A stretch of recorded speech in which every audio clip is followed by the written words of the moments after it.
Now, Speaker of Parliament Alban Bagbin is threatening to constitute the Parliamentary Service Board himself if a committee tasked with that mandate fails to do so by the end of the week. The ad hoc committee, made up of the leaders and deputies of both sides of the House, has been unable to agree on the 4 MPs needed to make the constitution of the board complete. I cannot proceed to appoint if I don't receive the advice from the Committee of Parliament. That is the frustration. Your committee has so far failed and refused to advise the Speaker. I have followed up on several occasions for the advice, and as of today, the advice is not yet before me. And so I have been contemplating or proceeding to appoint, and then your committee or you yourselves could then take me to court to say that I don't have that authority. But we need to have the Parliamentary Service Board in place. There are a lot of things that are pending, and we cannot proceed on them because of the absence of the Parliamentary Service Board. And so I'm happy that you have raised it today. The ball is back in your court. Your committee hasn't given me any advice. I don't want to go on a confrontational discussion with Parliament. I am not a member of Parliament, and so I need you to be able to function. You may need to go back and consider the committee that you set up, or put pressure on the committee to submit the advice of the House on who those members are. Away from that, community leaders in Govio and the Afajato South District of the Volta region fear a possible outbreak of communicable diseases in their community.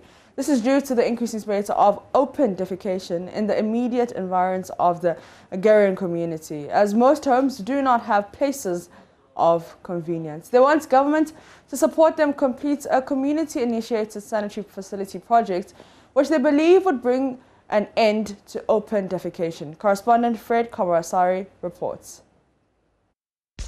Govio is located on the Kwevehohwe Highway in the Afajato South District of the Volta region.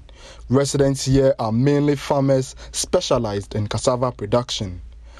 The community, with a population of over 500 residents, previously solely relied on this sanitary facility constructed in the late 80s. So there was an NGO, that was 86 to 87, called World Vision International. They sponsored the project in terms of fundings. By the help of ADRA, they provide food for work. But the main sponsor is World Vision International, but ADRA also assisted the community by supplying rice, sorghum, oil, and other things. So we started using this facility on the 11th February 1988. So it's now 33 years old. But as of now, this over there is highly hazard. Most community members stopped using the facility due to its dilapidated state, with a fear that it may collapse on them. While others provided toilets in their homes, the majority of residents in Govio decided to defecate in bushes at the outskirts of the community. The former one is commonly ventilated improved speed. It was designed to use it when it is full up. There is nothing we can do. But what is happening? We have 2 chambers in each and every room. And we have 10-seater capacity. So we are using one chamber. When we use one, when it's full, we open it. Then we use some chemical, put inside. Then we close it. Start the new one, the second one. About 6 months later, we close that one too. Then we come back. That's how we are managing it. So some people don't like going to such a place, so they prefer going to the bush to encourage open defecation, which is not good. Considering the health and societal impacts of open defecation, the King's Men initiated a self-help project to construct a 20-seater water closet facility in 2015. Nonetheless, the project had been abandoned due to the unavailability of funds.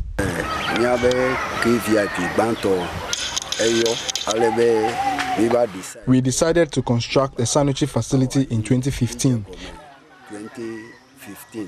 We started the construction and raised a section. Unfortunately, it collapsed after a heavy rainstorm.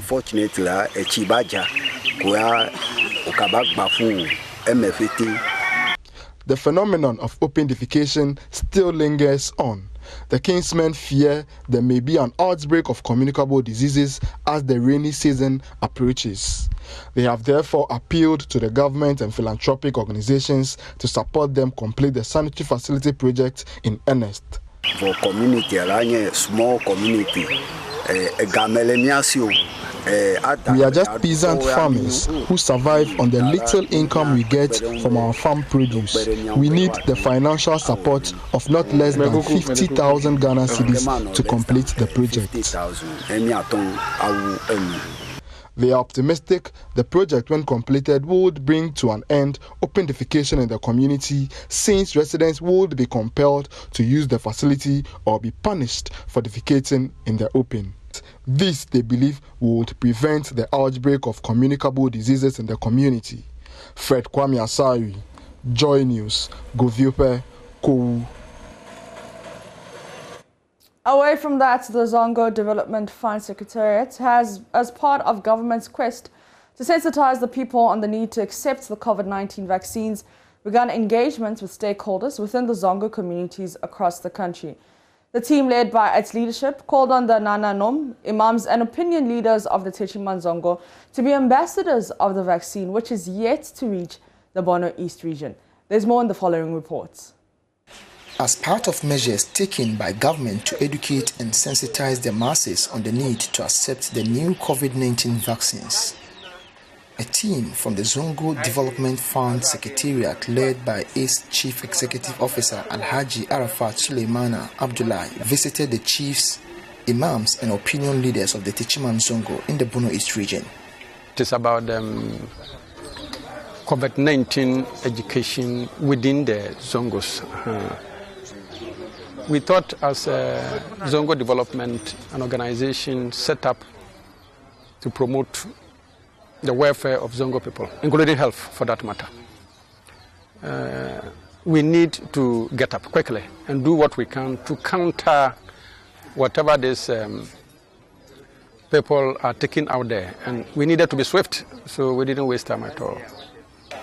Alhaji Arafat Suleimana says the move is to inform Zongo indigents through the leadership about the skepticism surrounding the AstraZeneca vaccine. See, the Zongo setup is such that respect for elders, the institution of the Imam, is a respected, revered one. Then we have the Sarkin Zongo, Sarkin Bisa, Sarkin Mosi. That's why we try to get all of them together. And the message will not be coming from us. That's why we brought a doctor. So this message is what we want them to take to town, the information they got from the expert. And we trust our imams, our chiefs to do it. So we are using them as an instrument for this disseminating the message down there. On his part, acting Techiman Zongo Chief Alhaji Husseini Amadou admitted that prior to the visit, the people were in doubt whether to take the vaccine or not.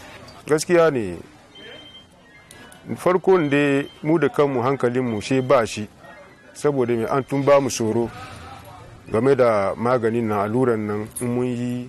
The truth is, we were all against the vaccine because of what we heard about it. But through their visit, we are now convinced that the vaccine is harmless.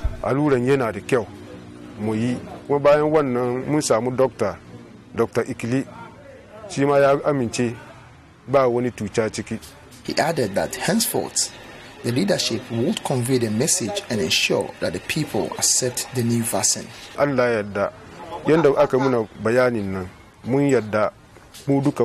God's grace, we are going to accept the vaccine, and we are also going to convince our followers to do so, so we get COVID out of the country. Director for Social Services at the Secretariat, Hajia Amina Samu, admonished Zongo indigents to take advantage of the free senior high school policy to educate their children. In these days and age of WhatsApp, every class or group has a WhatsApp page, and just the classmates alone can encourage you to go back to school to do something better with your life. So we will encourage our parents, especially our mothers, to encourage our children. I will not talk about a girl child. It has to do with both sexes. To allow them after JHS to go to the boarding house and take advantage of the free SHS, just to open them up to the world and then take them away from the limited mentality that we have in our various Zongo communities. Reporting for Joy News, Anas Sabit, Tichima.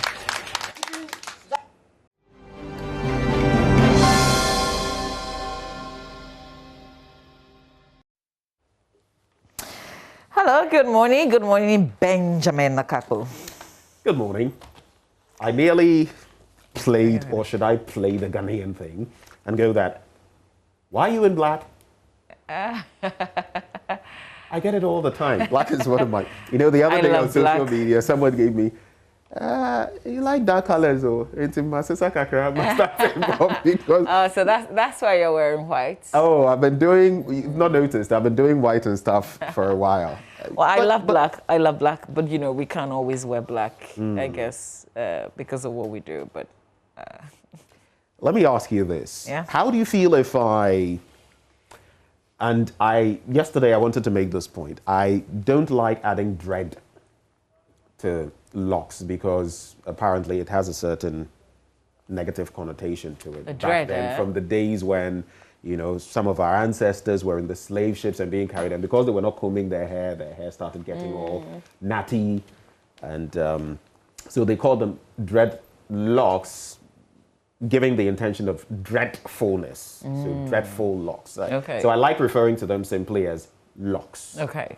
How do you feel if I locked, unfortunately my hair, I don't know how well that would go. I can grow it appreciably, but if I locked my beard, for example. If you lock your beard? Yes, if I locked my beard. Would be weird. People lock their beards. A lot of these. Yeah, but I'm looking at you and... Lock the beard. And, if you locked your beard to be on the show, to be my colleague, yes. How would I feel about it? How do you feel about it? Like, honestly. Locking your beard is some way. Okay, so what if I did it on my head? Oh, if that's what you want, go for it. But it's got to look good on you. Yeah, because you're my colleague, so if it doesn't, I'm afraid I'll have to tell you. Yeah. Yours looks amazing. So, we would have locked up the entire situation. Mine is not the dread. Mine is the sister. But for me, the value is practically the same.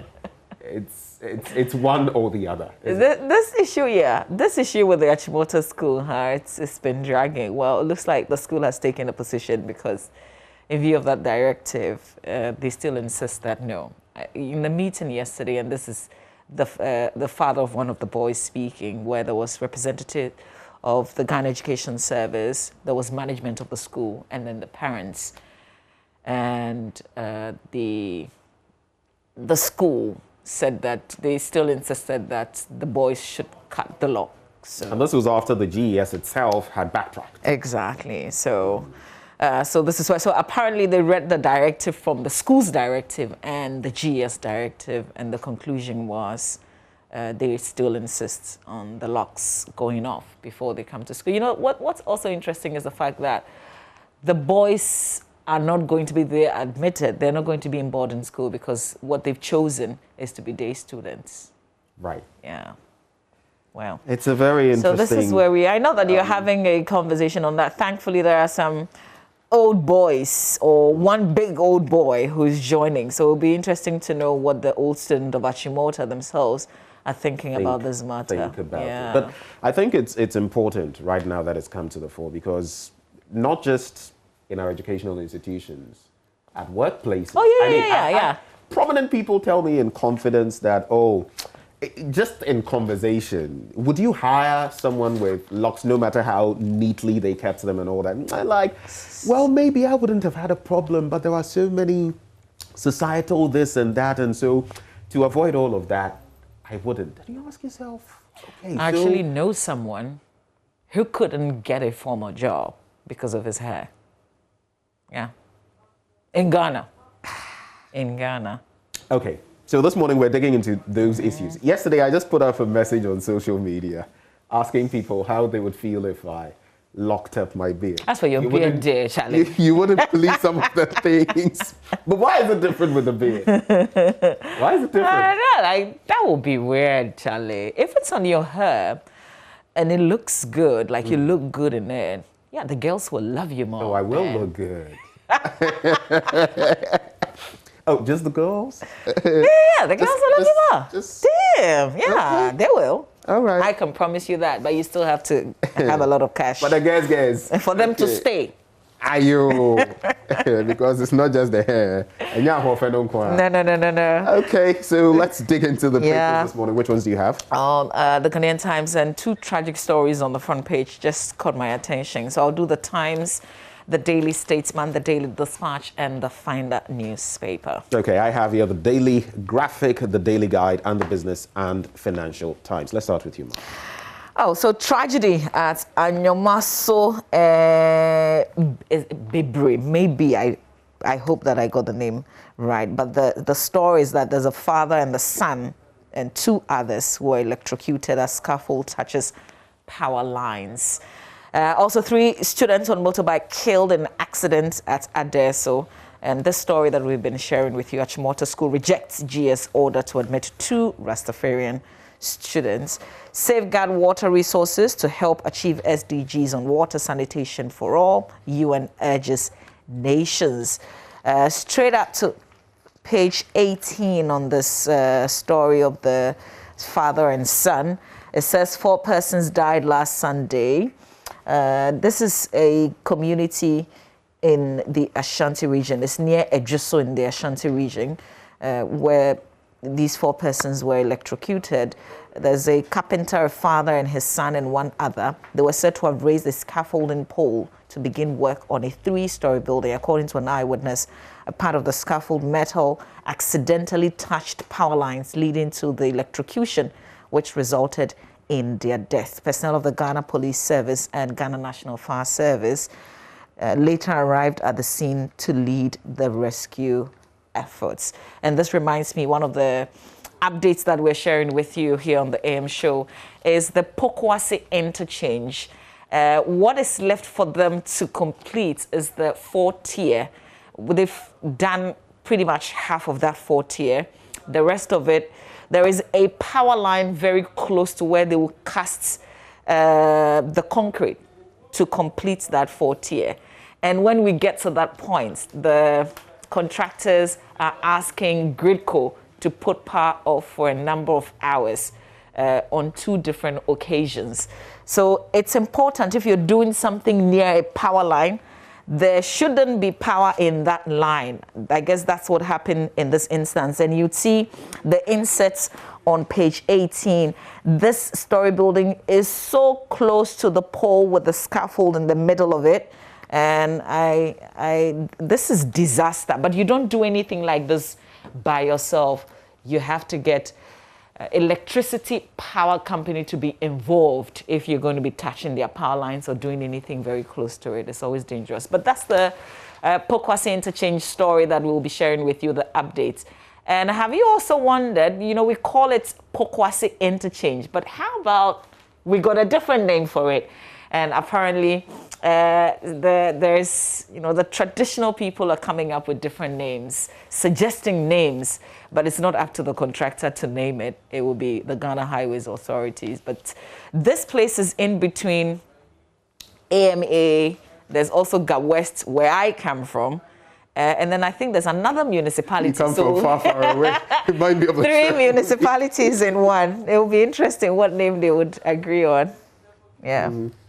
Okay, what's other? I like the smile on your face, though, as you talk about it, because you're personally impacted. Oh, yeah. Aren't you? That's my... It takes a shorter time now to come to work, even in the morning. I can do like 30 minutes, 35 minutes. Right, so imagine when it's complete. Oh, yeah.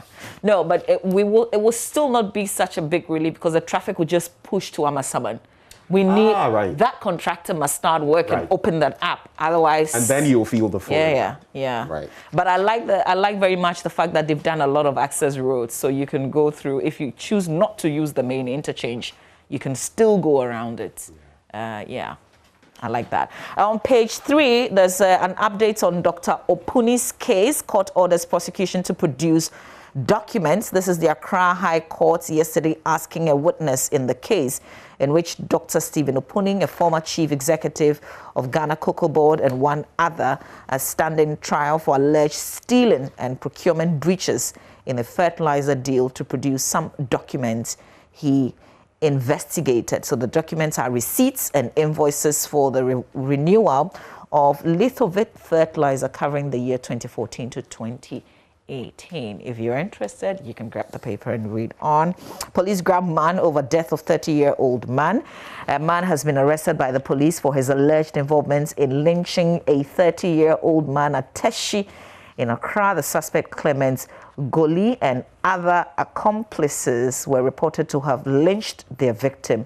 So this is Accra Police PRO speaking to the Ghanaian Times yesterday, where she stated that the suspect was in custody assisting in investigations. And finally, one more story on page 3. 2 arrested over illegal demolition at Achimota. 2 pastors have been arrested by the police for allegedly masterminding an illegal demolition of properties of squatters at Achimota in Accra. Apostle Emmanuel Kwejo Buama and Reverend George Ohenia J, both of the True Israel Christian Church at Achimota in Accra, are in the custody of the police assisting in investigations. So those are some crime-related stories. On the back page, industry players support sanitation tax.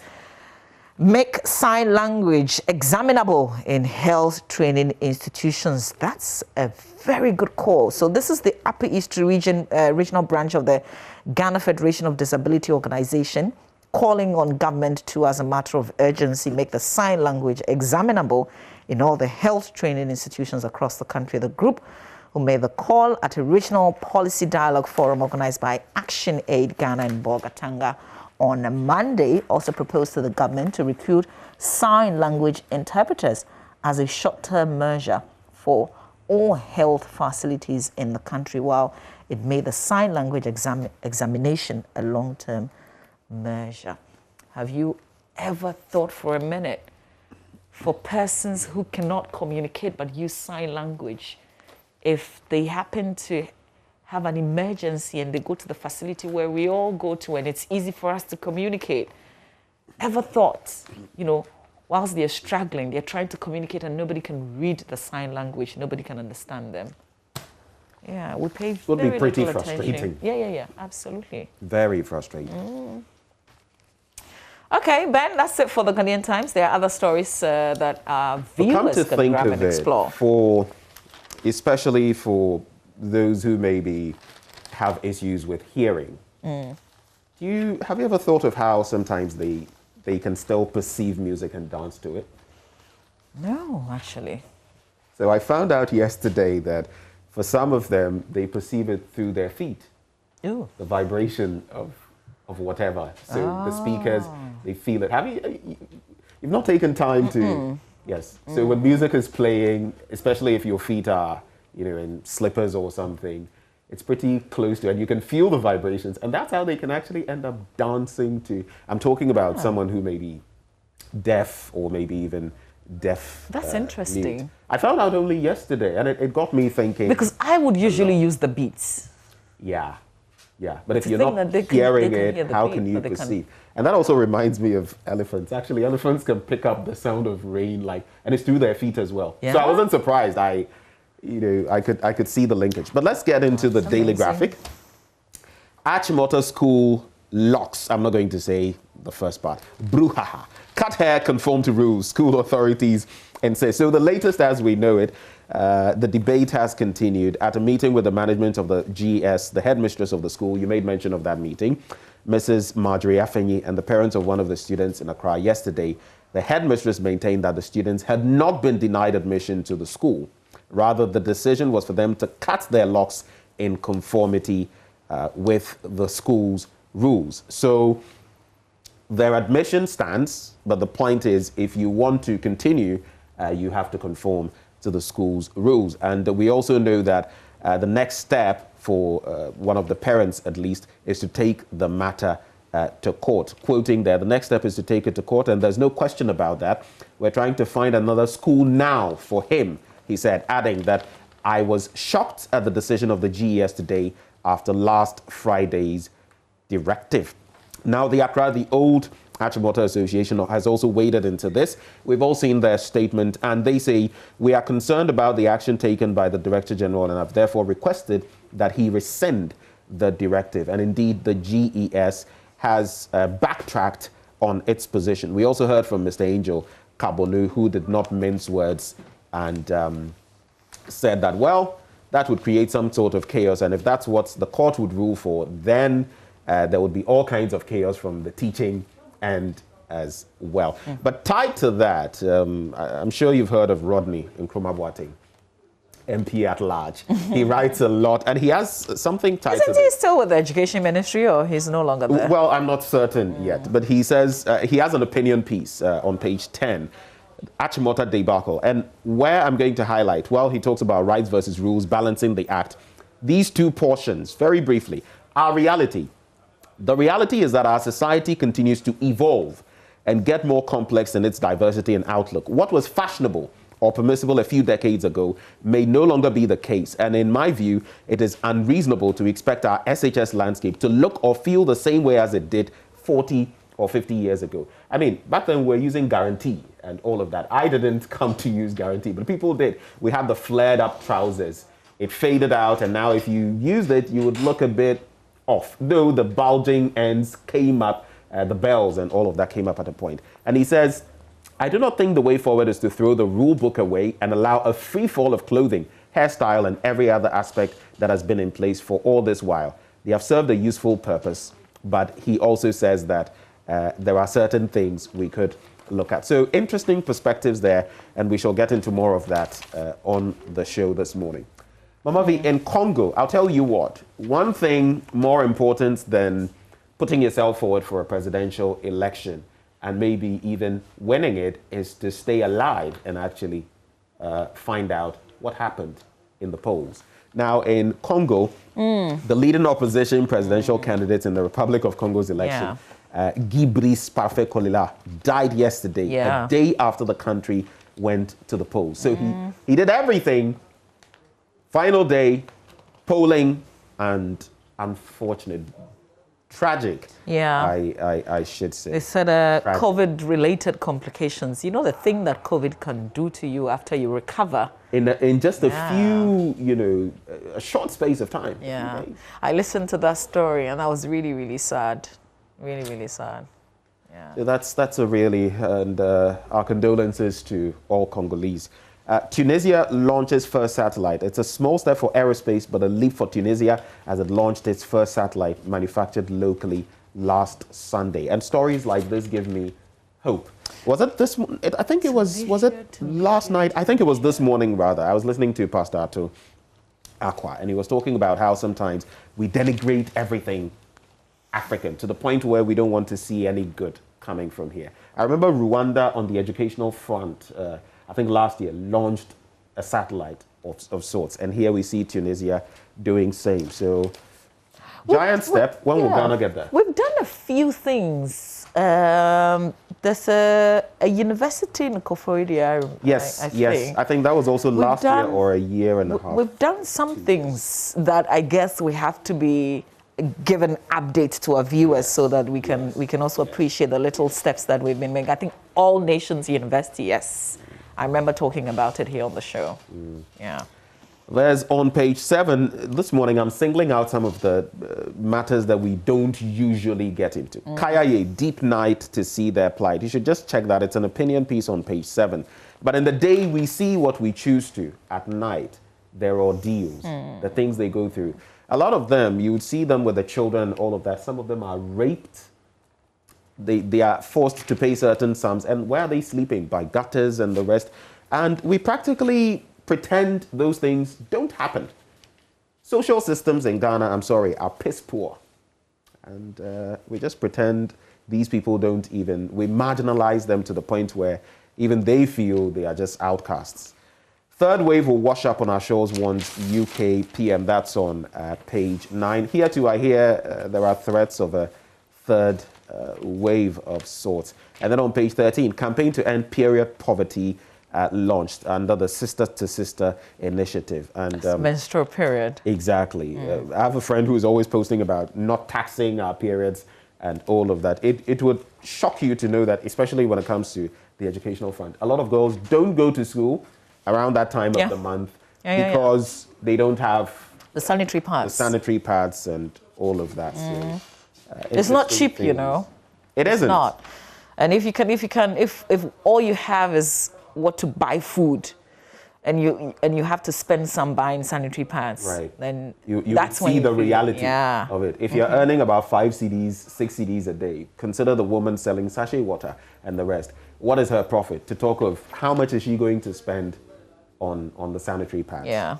And I'll wrap up with pages 24 on the back page. Tracker for COVID-19 response funds launched. I think this is really important, Mama, because we need to track where all this funding is going. And a team of independent, that's what I like most about it, independent tech organizations have launched a project to monitor how the government and its agencies have expended funds allocated for the country's COVID-19 response programs in a bid to ensure transparency and accountability. You know, recently there was talk about we've spent this much on COVID-19. We've done this, we've done that. Would that we had systems even before to have checked and brought to bear accountability. What's it was spending 2 cedis? Is that really the case? And especially when we're being taxed because government says that they spend so much on COVID. So we need to pay more so that we can pay our debts related to COVID. Yes, I like this very much. Unfortunately, I hope that it doesn't become, this so-called independent body, this person belongs here, this person belongs here. So they've got personal interest and that's why they're doing this. Hopefully the independents would not turn out to be not so independent. So you see, that's the thing. Even if they belong to a certain group, I mean, we all vote, don't we? Even if they belong to a certain group, can we focus on the work? You can belong.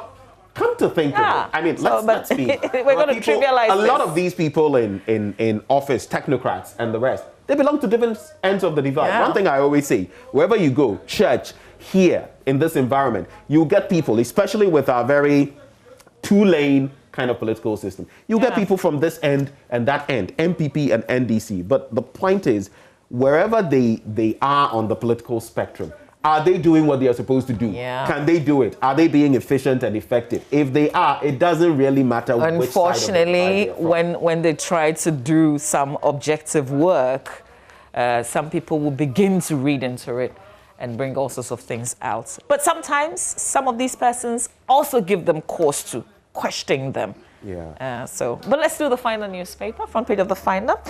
Tema Port exceeds cargo and container traffic by 5.9%.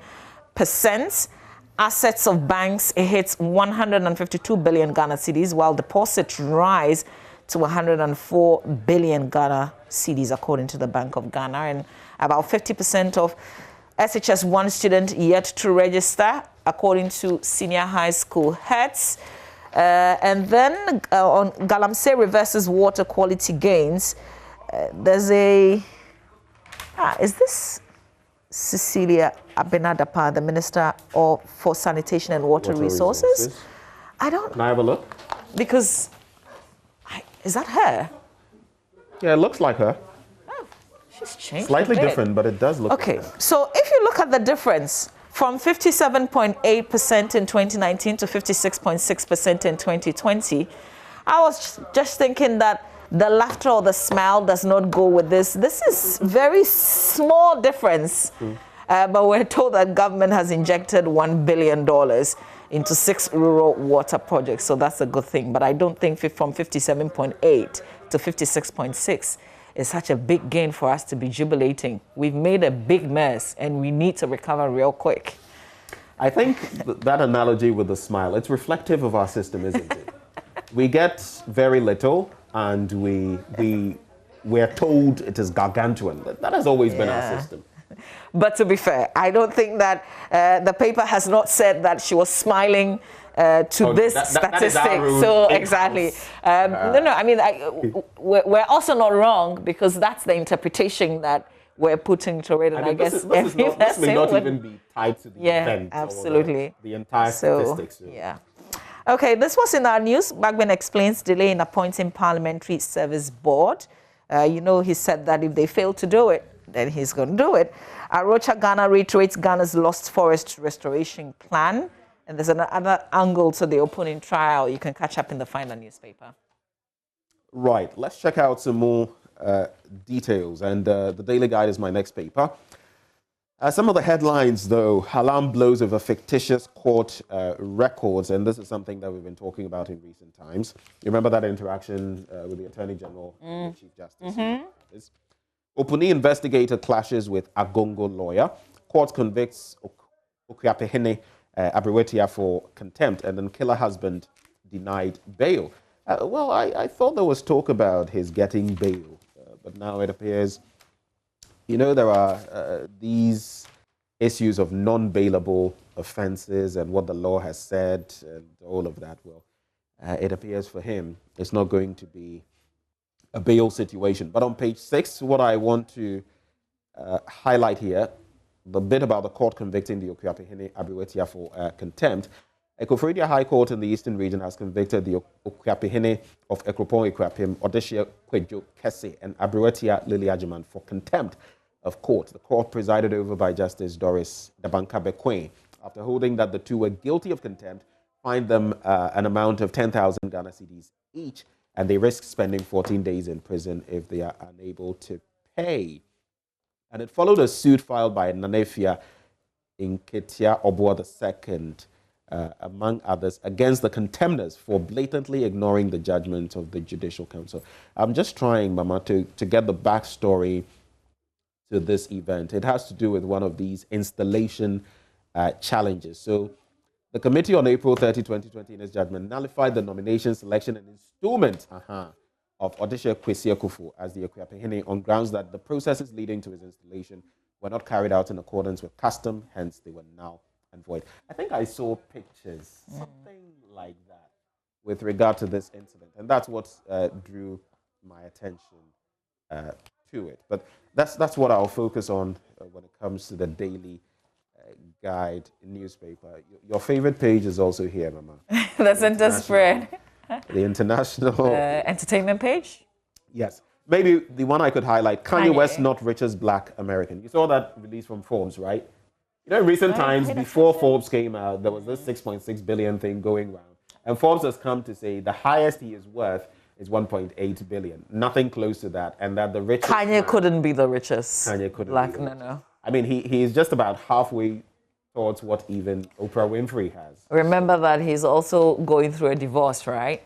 No, but apparently, from what we hear, the prenuptials contain clauses that, both of them were wealthy coming together already. So I hear they have very tight prenuptial agreements. And so, yes, a pretty okay, baby. Nice. Baby. Not too much about, I'm getting this. It's not like the Scott McKenzie issue, Jeff Bezos' wife. Charlie, she walked away very wealthy woman. She recently got married again? Like, was it? Yes, she announced engagement with somebody else. Yes. Yeah, she's moved on. I think he's a teacher also. She's moved on. Yeah. But she's one of those who have committed to give out most of her wealth. I don't know, before death. If we made it together, if I was with you and you made it. Is it Warren Buffett? Yeah. Is it Bill and Melinda Gates? All of those, that's what. Saying that all our wealth, we'll give it away. They give so much away anyway.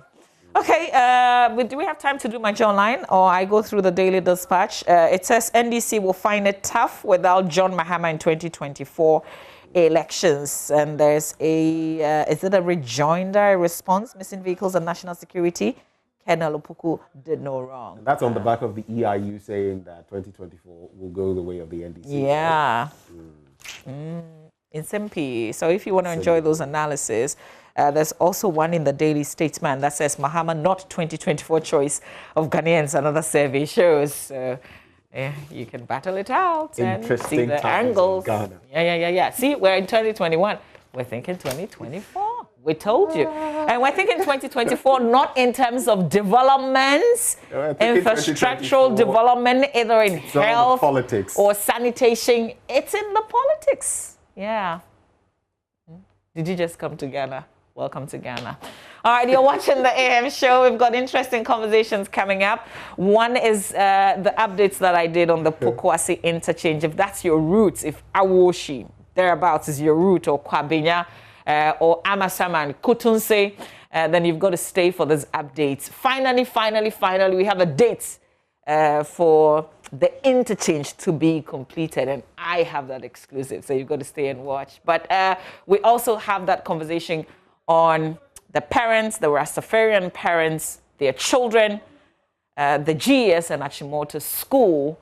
But I guess most critical is these two brilliant boys who have been denied access to education at Achimota school. Where are we with that matter?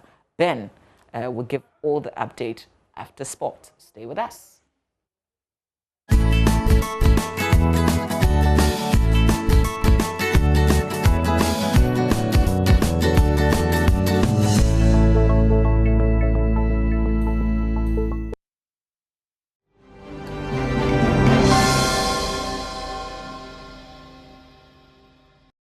Hello, good morning and welcome to the AM Sports with me, Oreku Wampofe. Well, we do have a packed show for you, and we do start off from Ghana, where the Ghana Football Association have concluded a coaching session in Pram to equip coaches with the latest football management skills. Now, Communications Director of the Ghana FA, Henry Asante Chum, has been speaking to Joy Sports about the purpose of the seminar.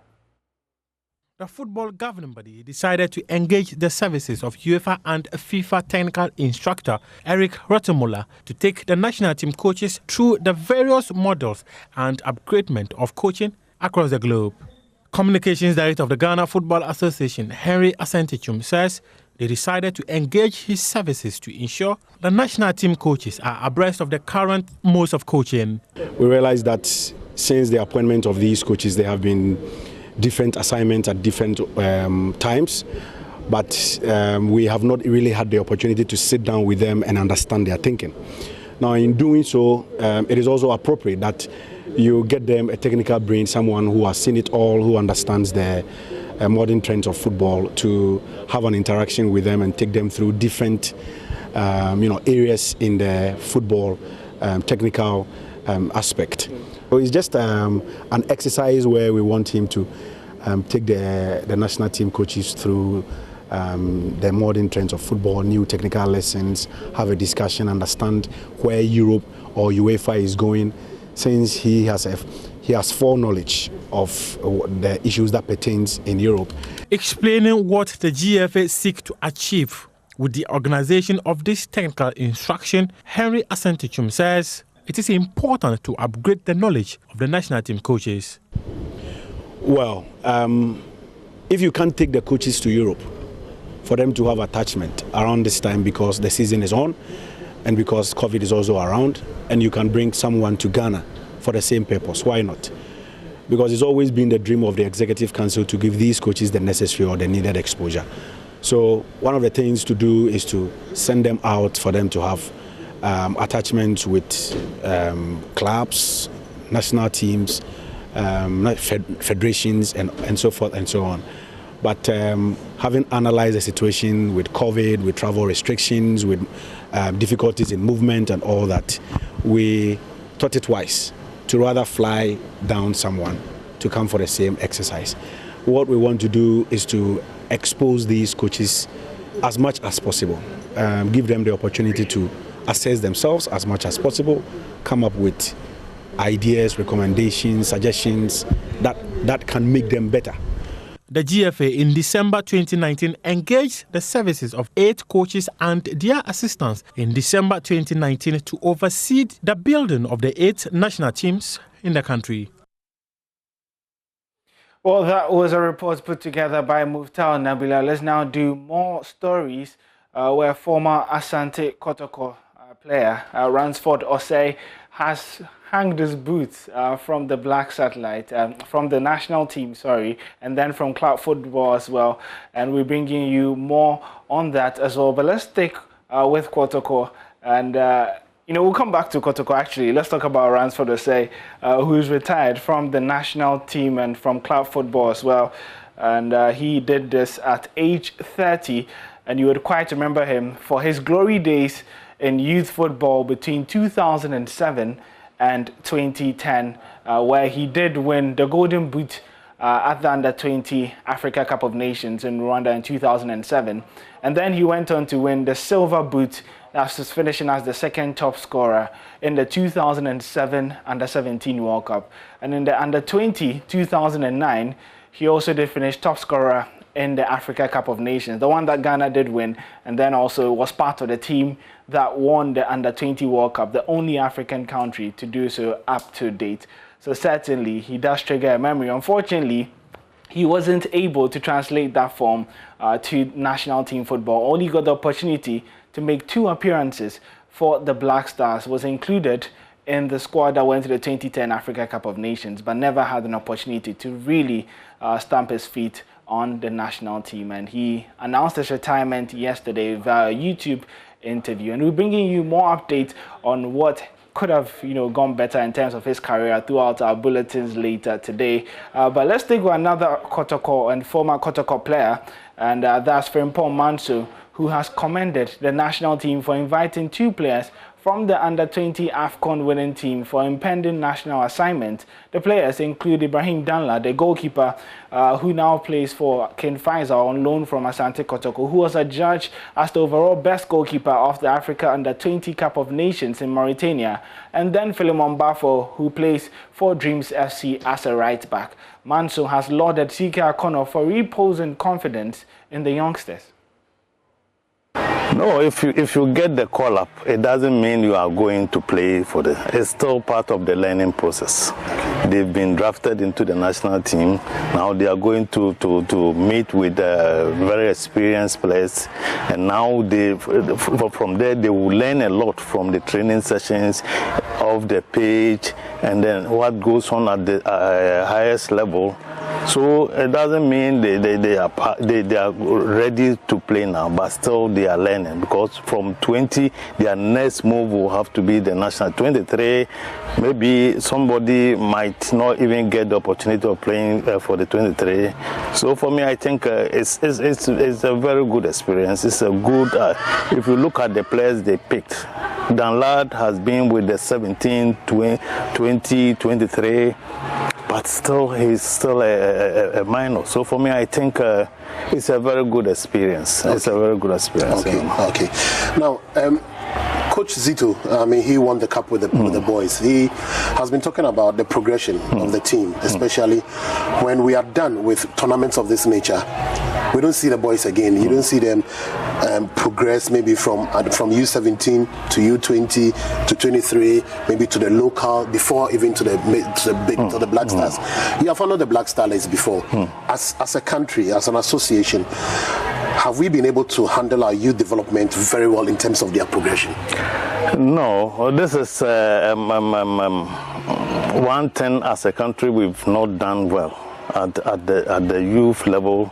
And even like we were talking about the progression, the moment the team they finish with the tournament, there's no monitoring.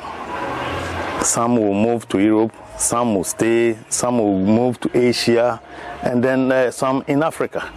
But then where does the monitoring? Where is the monitoring? There we don't do it well, because Some of them we will not even hear from them again. But meanwhile, they will still be playing. But nobody is there to monitor them, who is doing well after the tournament or after leaving the shores of the country.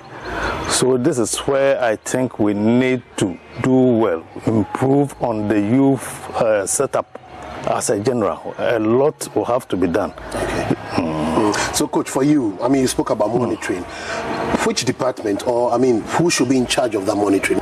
Oh, we have a technical directorate now, so it's now their responsibility to do all those things. Well, that was Frimpong Manso there talking about the young players who've been called to the Black Stars for the games against South Africa and Sao Tome in the AFCON qualifiers. Well, let's move on to some more stories. Where Director of Sports for University of Ghana, Dr. Bello Bitigu, has revealed that some of the Ghana Premier League clubs have requested to use the University Sports Stadium as their home venue for the second round of the season. You know, the facility is being sponsored by Ghana government, yeah? It's something good for the Ghana government. And it was in the manifesto of this current government in the past, during the past tenure. And it is also now here in this current manifesto. Clearly, it's been brought back because it wasn't achieved. So what we are going to do is to continue the dialogue. And I'm happy to say that, well, you know, this thing stayed idle for well over, I don't know how many years, more than 10 years. And then we have been able to get some money. We have done our offices of the Sports Directorate now, which has moved in there, where we have moved into now. The seats have been done, about 70%. Utilities have been brought, water, electricity, Wi-Fi, etc. We have also been able to start doing the field. So the access roads have also been done to an extent, the parking lot. So a lot has been done, but there is still a lot to do. So we have just finished and we are now starting the dialogue with Get Fund to give us another tranche to start the second phase, which we hope will tackle the Tartan, the Mondo track, and other aspects like changing rooms and the rest. In terms of using it for a stadium for league matches, yes, there has been a request. It's a long way. It depends on the efforts we make. It is possible, it is doable, but I don't have the right to allow or disallow. But I think it is possible, it can happen if we get the things right. It should be possible one day, and hopefully in the near future.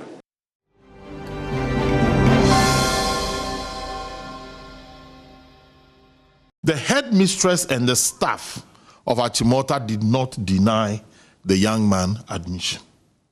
They rather spelled out to the young man the rules and regulations of Achimota Senior High School.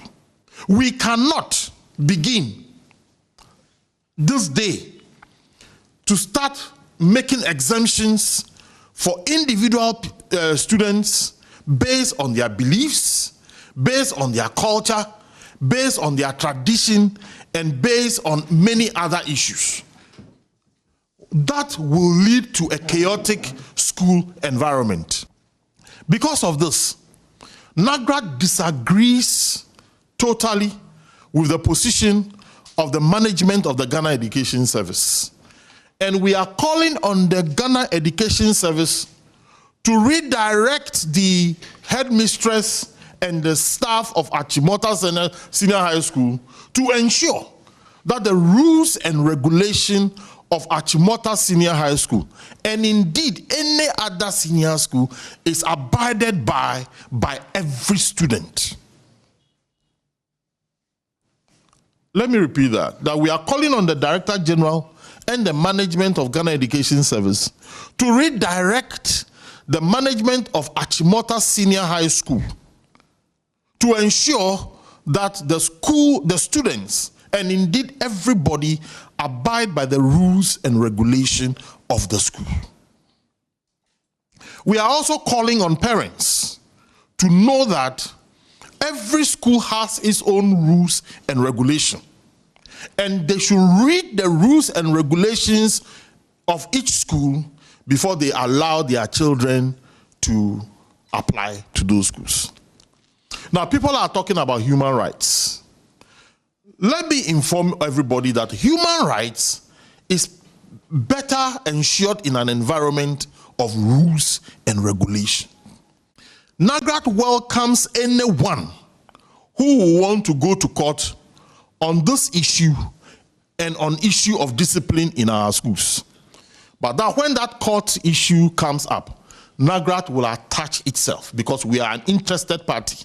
That court case will not be limited into the wearing of rasta. It will be expanded into the establishment of rules and regulation of our schools. If the courts decide that everybody can do whatever he or she likes, you will all be our guests as teachers. We will also develop ways and means of ensuring that we have proper chaotic school environment. But until then, we expect that all school rules are to be obeyed. NAGRAT solidarizes with the management and teachers of Achimota Senior High School and any other senior high school to ensure that the school rules are obeyed. If any teacher feels intimidated, if any management feels intimidated or is intimidated, the full weight of the union will be brought in support of that management and those teachers in those schools. Thank you very much. The information we are getting this afternoon is that the parents of the two students, Mr. Aswad Krabia and Mr. Cheroy, they were supposed to have a meeting with the GS as well as the Achimota headmistress or administration at the GS office. But I think it's Mr. Aswad Krabia who was able to attend. He just came out of the meeting some few minutes ago and made me understand as counsel for the case is that the GS first has indicated that the so-called directive that the citizens of this country saw in publication some few days ago was just to quell the public outburst and then the media discussion. And so therefore, the GS really didn't mean what they said. That's number one. Number two, the Achimota headmistress has gone on record in this meeting sticking to the position that they would want the kids to cut off their dreadlocks before they can enter the school. So this is the latest information coming from this meeting. And so Ghana should be aware of how the matter has now unfolded. And at this meeting, the GS supported the position of the Achimota headmistress.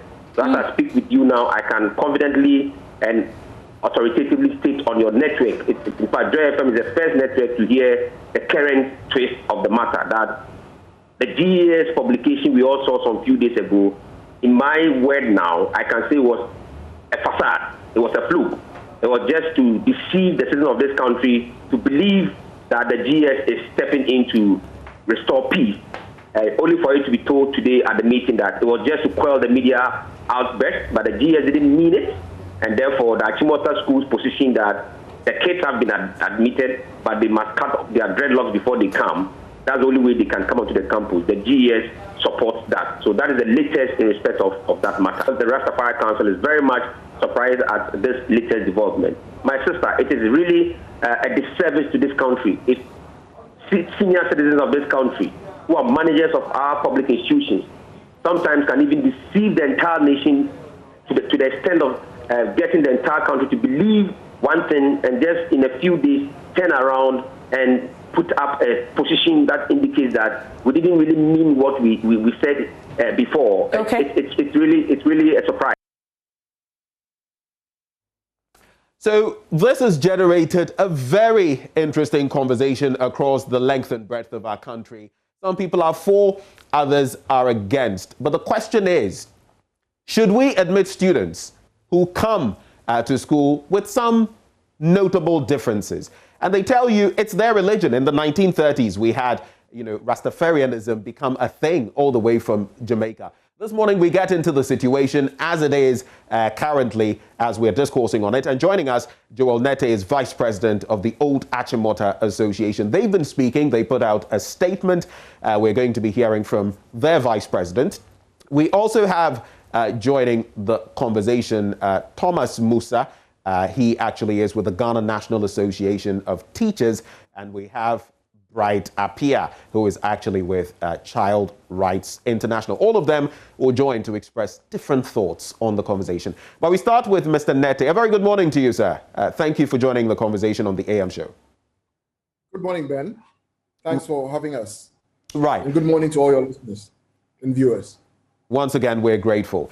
Now, the Old Achimota Association has come through with its own release on the matter. But this wouldn't be the first time that we've, crossed paths with such a situation.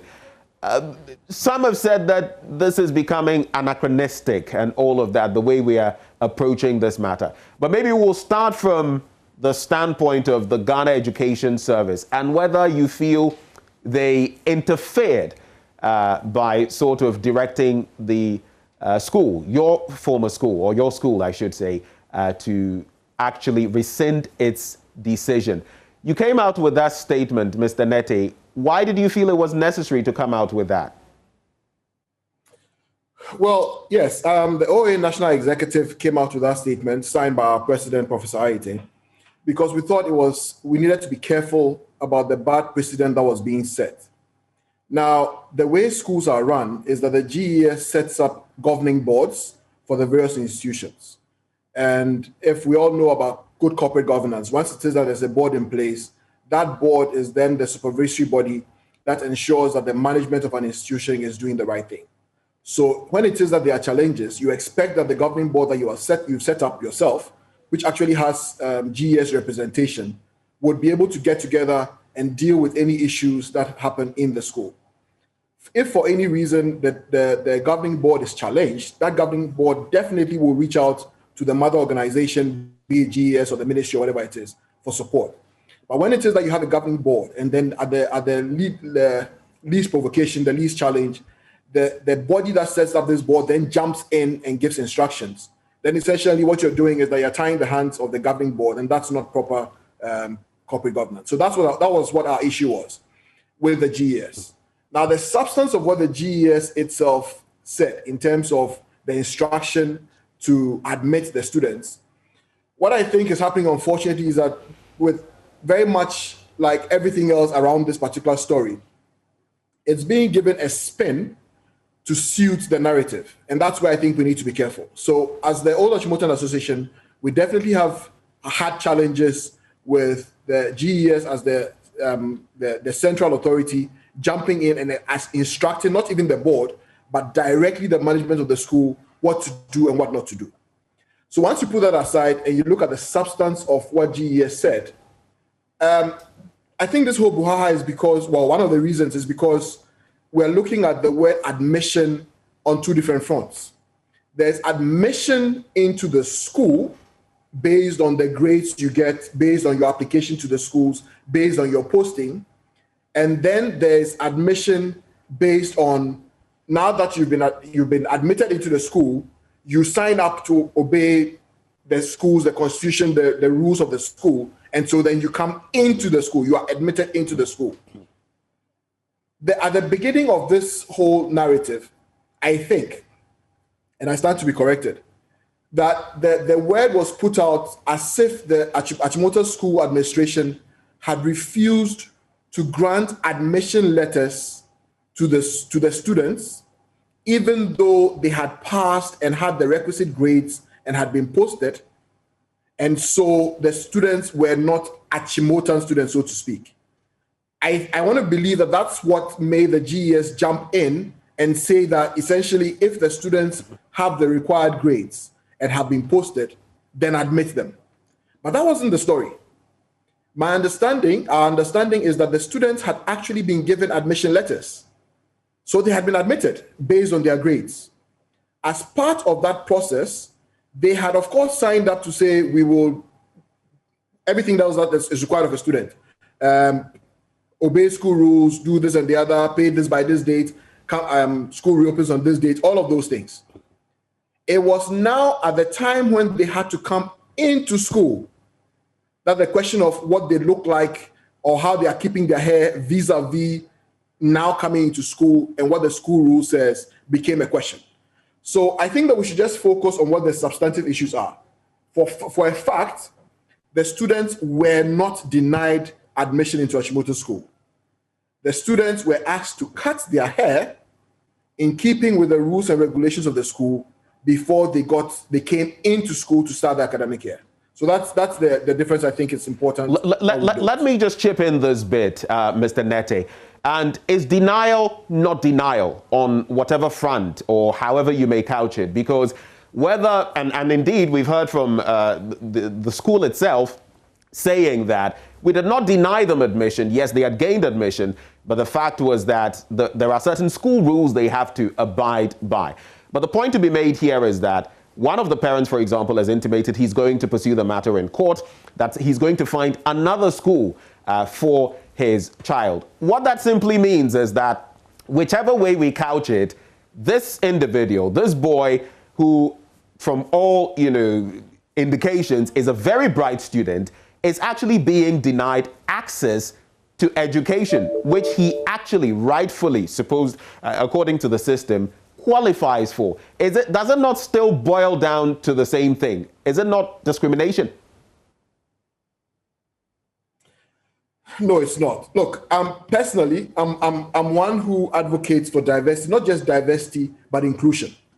And indeed, in speaking about Achimota School in particular, one of the things that we learn, one of the things that Achimota Schools is set up to promote is diversity, whether it's with gender or with ethnicity. It's one of the things that is ingrained in your system once you attend Achimota School. So we will not be the ones to say we are discriminating based on something or the other. That said, there's also a place for school rules. The reason why school rules are put in place. Now, you can't, just because one individual or two individuals or several for them come and say that for whatever reason, culture, religion, whatever, will not subscribe to the school rules. And these are school rules that existed before you applied for the school. So in applying for the school, whichever school, one expects that you will check what it is, that it's not just the academics, it's everything in the school environment that informs a parent or a student to choose a school. So these are things that help us, or this particular school or other schools, guide and mold the children who come in to make them the citizens that we're all trying to make, the better citizens that we're trying to make our students, inculcating them.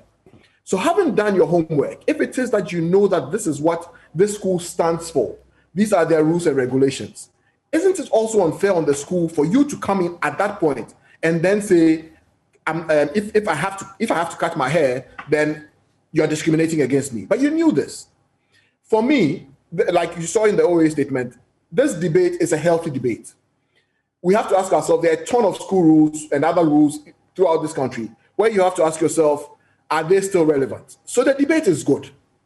But let's have the debate. Let's not get to a point where we are saying that school rules don't matter. Because when you open these floodgates, really, just because of people's culture, people's religion, anybody can come in any day and say that a myriad of school rules will not be obeyed, whether it's the rule about wearing uniforms, whether it's the rule about particular boarding houses based on gender, whether it's the rule about even lights out, will not be obeyed because my culture says otherwise, my this says otherwise. Those are the things you need to be careful about. So even if it is time to make changes, and when you look at my day in Achimota, the things that have changed are a lot for positive. So I don't think Achimota School, and indeed any school for that matter, will be necessarily against change.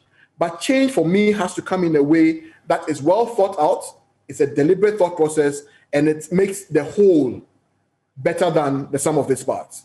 So that for me is what we need to be careful about. So I don't think that it's an issue about discrimination or an issue about denying a particular brilliant child, for that matter, like you said, absolutely brilliant. And I'm sure Achimota School will welcome a person like that. We need good brains like that. But there has to be method to what it is that we do. Mr. Nete, tell me this.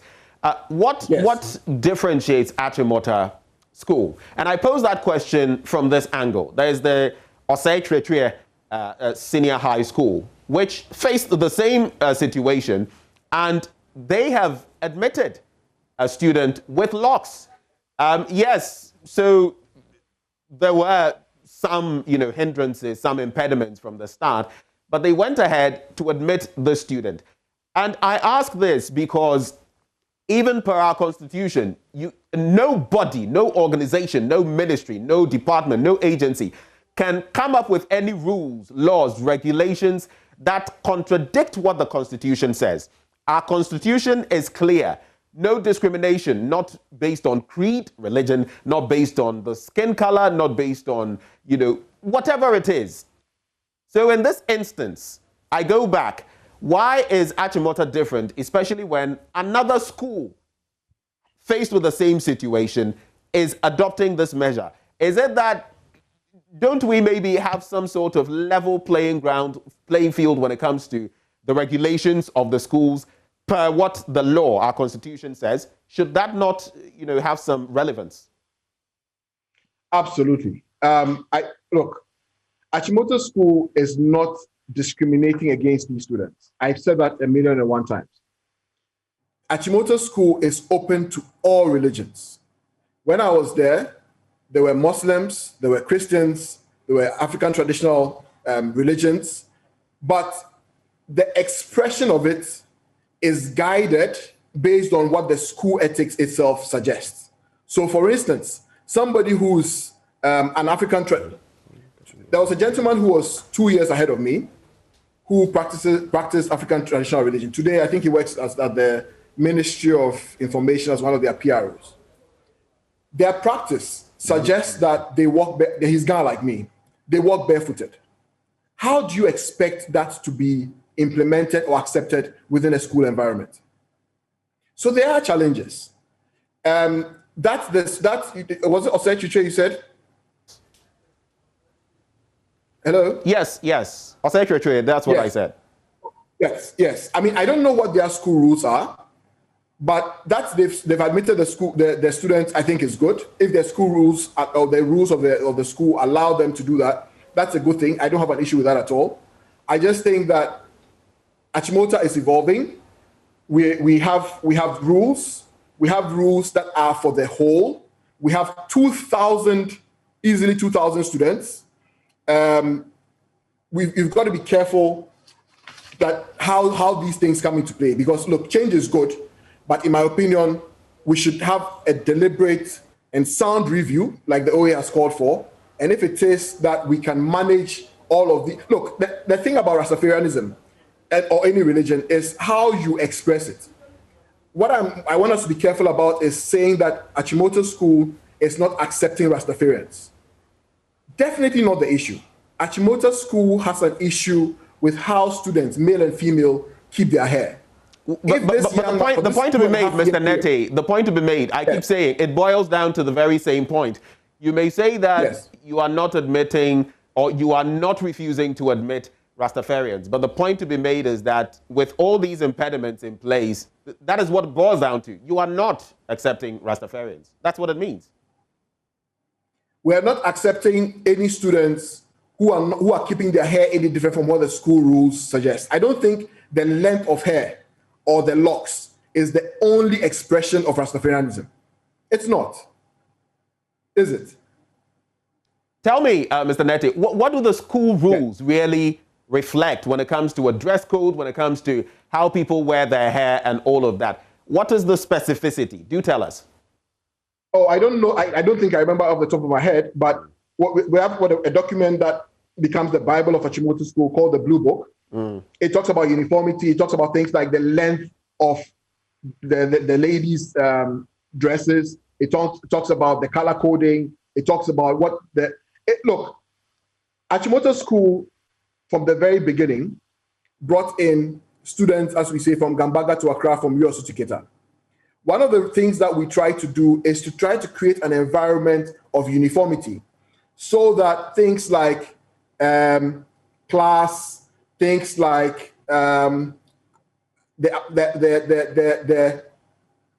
level of wealth of parents and stuff like that are reduced to the very barest minimum. Even that, things will still come through. But you try to create an environment, an even playing field for students who have come in from all walks of life to come in and flourish based on their own natural strengths. So that's what guides these rules and regulations.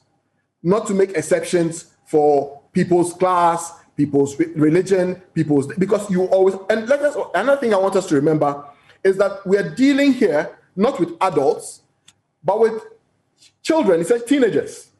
And we've all been teenagers. And we know that if you don't have rules that guide what people do, they will come up with all kinds of stories. So I give an example. What if somebody says, okay, that tomorrow, and that's why I think it's careful, we need to be careful that we don't reduce this argument to just a hairstyle argument. What if tomorrow some child comes in and says, look, I'm a male child, says, I identify as female, and so I want to move into Kingsley House, a girl's house. How do you stop this? The guy genuinely says he identifies as female, so he's walked into the female bathroom. How do you stop this? And that's why it's important that you have rules. Now, if with time, the rules need to be modified, so be it. And we're happy to have a debate to see how best to change these rules. But just to change them because one or two individuals say, my culture says I should do this, and so therefore, if you don't let me in, you are infringing on my rights. Let's be careful, because once you open those floodgates, you actually open it up to almost ridiculous demands from students of that age, who really are just seeking their own pleasure in some cases. Well, but then that's their right. But you would also admit that sometimes it takes one person like Galileo for change to come in the thinking of men on different fronts. At least in that sense, it was about whether the world was flat or spherical. I 100% agree with you. And I don't have issue. My issue is the way this has been handled. So, for instance, I go back to the point about this is a child who applied. Achimota School have always made exemptions. So, for instance, back in when I was there were exemptions for everything, especially medical reasons.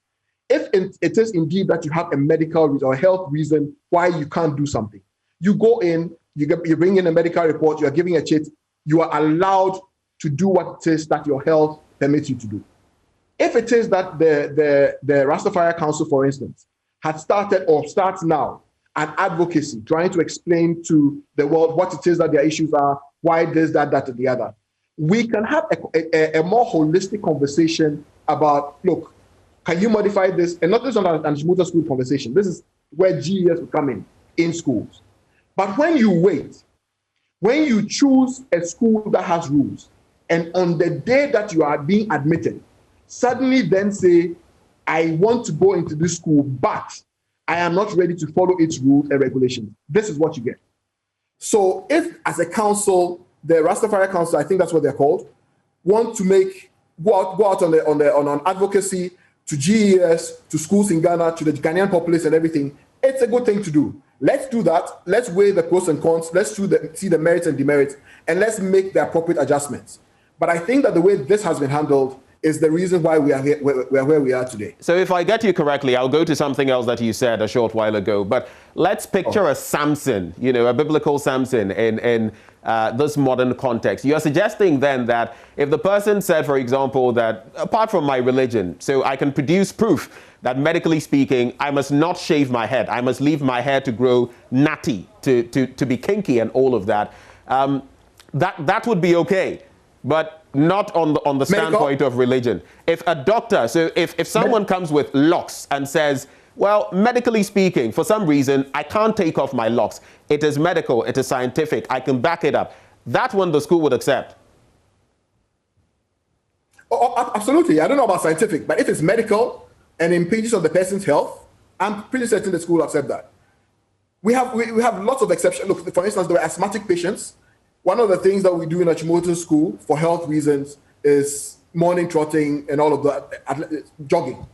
There were lots of asthmatic patients who had, back in my day, and I'm sure it applies today, who had medical checks that said, for whatever reason, or this person can't do it at all, or can't do it for a certain duration, or we're bringing the kids up to learn how to clean up, how to weed, how to keep a compound clean. This asthmatic patient can't do XYZ, can't do this kind of work because of the dust or this, that, and the other. They were giving exemptions. So I'm 100% clear in my mind that if this was a medical reason, an exemption will be made. But you've got to be careful because, like I said, if you don't have good reason for making exceptions, you're just opening the floodgates to teenagers who will abuse it. And you definitely don't want that. You're teaching these students, the overall picture is that you're teaching these students to be law-abiding citizens. You're teaching them to follow a certain path, how to obey rules and regulations. And we don't all like rules and regulations, by the way. Back in the day, I listened to so much reggae in Achimota School. Some people started calling me Achimota School in Lagos a Rastafarian, even though I never wore locks. So I have my own, beyond Rastafarianism, locks, reggae, all of those things. We all have our own desires, the things that we like to do that are not necessarily what the society approves of. But if you are not guided, then really, where are we going from here? So I think bottom line, we just need to understand what rules and regulations are, what it is that schools are trying to do for these kids as they become the adults that rule our various nations, how to obey rules and regulations. And by all means, if there are genuine exceptions, yes, exceptions will always be made. But let's always remember, for me, that the whole will always be greater than the sum of its parts.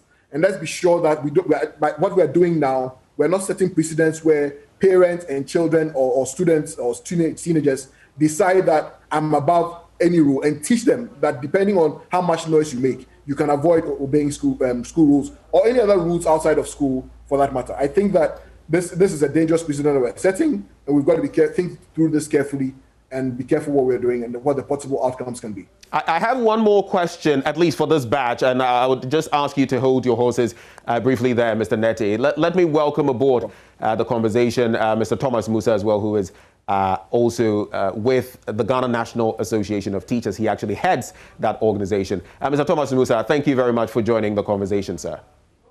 Thank you very much. Good evening to my co-panelists and all the viewers and listeners. Well, it still is morning, but thank you very much for joining. I'll be coming to you shortly. But back to you, Mr. Neti. So I just want to get this. As you spoke, you made mention of a level playing field. Earlier, you mentioned a level playing field. And then you spoke about the length of hair. I don't know how long the hair can go, but one thing I do know, there have been exchange students from other countries, the West, who have come to Achimota, exchange students, and they have had long hair, natty hair. Why is it different for them that they can, and I've seen pictures, by the way, Mr. Neti, I've seen pictures, a number of them, with some of these students who have come from different parts of the world on exchange programs to the Achimota school, and they were allowed to keep their hair as it was. So why not local students? You've also seen students, I'm sure, of exchange students, expats, if you will, who've cut their hair. I don't know that I have an answer to why particular students, like I said, there have been exceptions. When you apply for it, it's considered on its merit. I'm not in management of Achimota School, so I can't be certain why those particular students were given a pass, if that's what they were given. But I also do know that even back in my day, there were students foreign students, some of whom cut their hair, some of whom didn't. So I have to take the fit on this one and find out why. But it works both ways. Some of them did cut their hair, and yes, you're right, some of them didn't. But if it's different strokes for different folks, if it's different laws for different people, is that not discrimination? If that's, look, back to even permitting. A child who doesn't want to do any of the school chores, like I said, would say if you gave the one who has a medical chit permission not to do it, it's discrimination. It is, isn't it?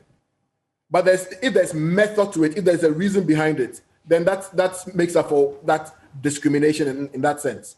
So like I said, I can find out, but on the face of it, from what I know, there always was reason why exceptions were made for the rules that were given back in our day in school, and definitely, I'm sure, applies to today's rules and regulations as well.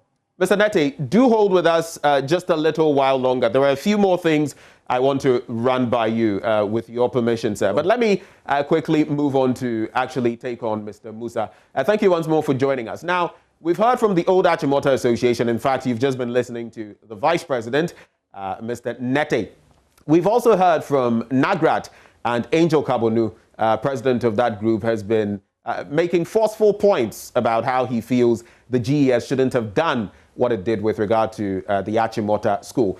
What is the stance of NAT on this entire matter? Are you in sync with what NAGRAT has been putting out?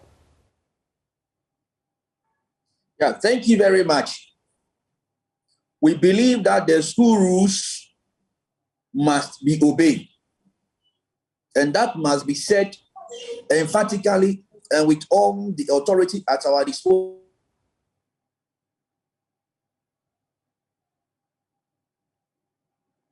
It appears we're struggling with the connection when it comes to... Okay. Hello. Yes, we can hear you now. Now, let us also be mindful here. If any child, for any reason, should be treated out of the room, the parents must report it. For example, if your child has a medical condition that the child should not eat pepper, the child should not eat salt, or the child has any medical condition, it behoves the parent, or it is the duty of the parent to bring same to the attention of the management of the school with evidence. And I repeat, with evidence. And once that is done, that can be kept. The reason why evidence must be provided is that it is because of Article 17 of the Constitution. So that nobody can come and claim that, why are you treating this person this way? Why are you also treating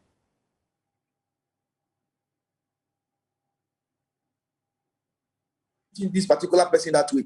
So he must come showing evidence. So that must be kept on the person's record. In case anybody comes to challenge the school, the school can produce that particular record as the basis on which that particular person is treated in the way he's being treated, and not because the person is granted that particular exemption from the rule because of any other reason.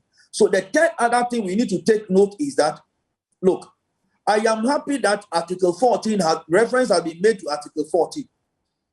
The child in question here is under 18 years. And we need to be mindful here. The child must be allowed to determine his own belief among other things. But in bringing up the child, the parents, and for that matter, the school authority, they have a hand together with the state. Let me give you some few examples. In recent history, some people came saying that they don't believe in blood transfusion. And so for them, when their children are sick, they will not take them to the hospital. And if the moment you want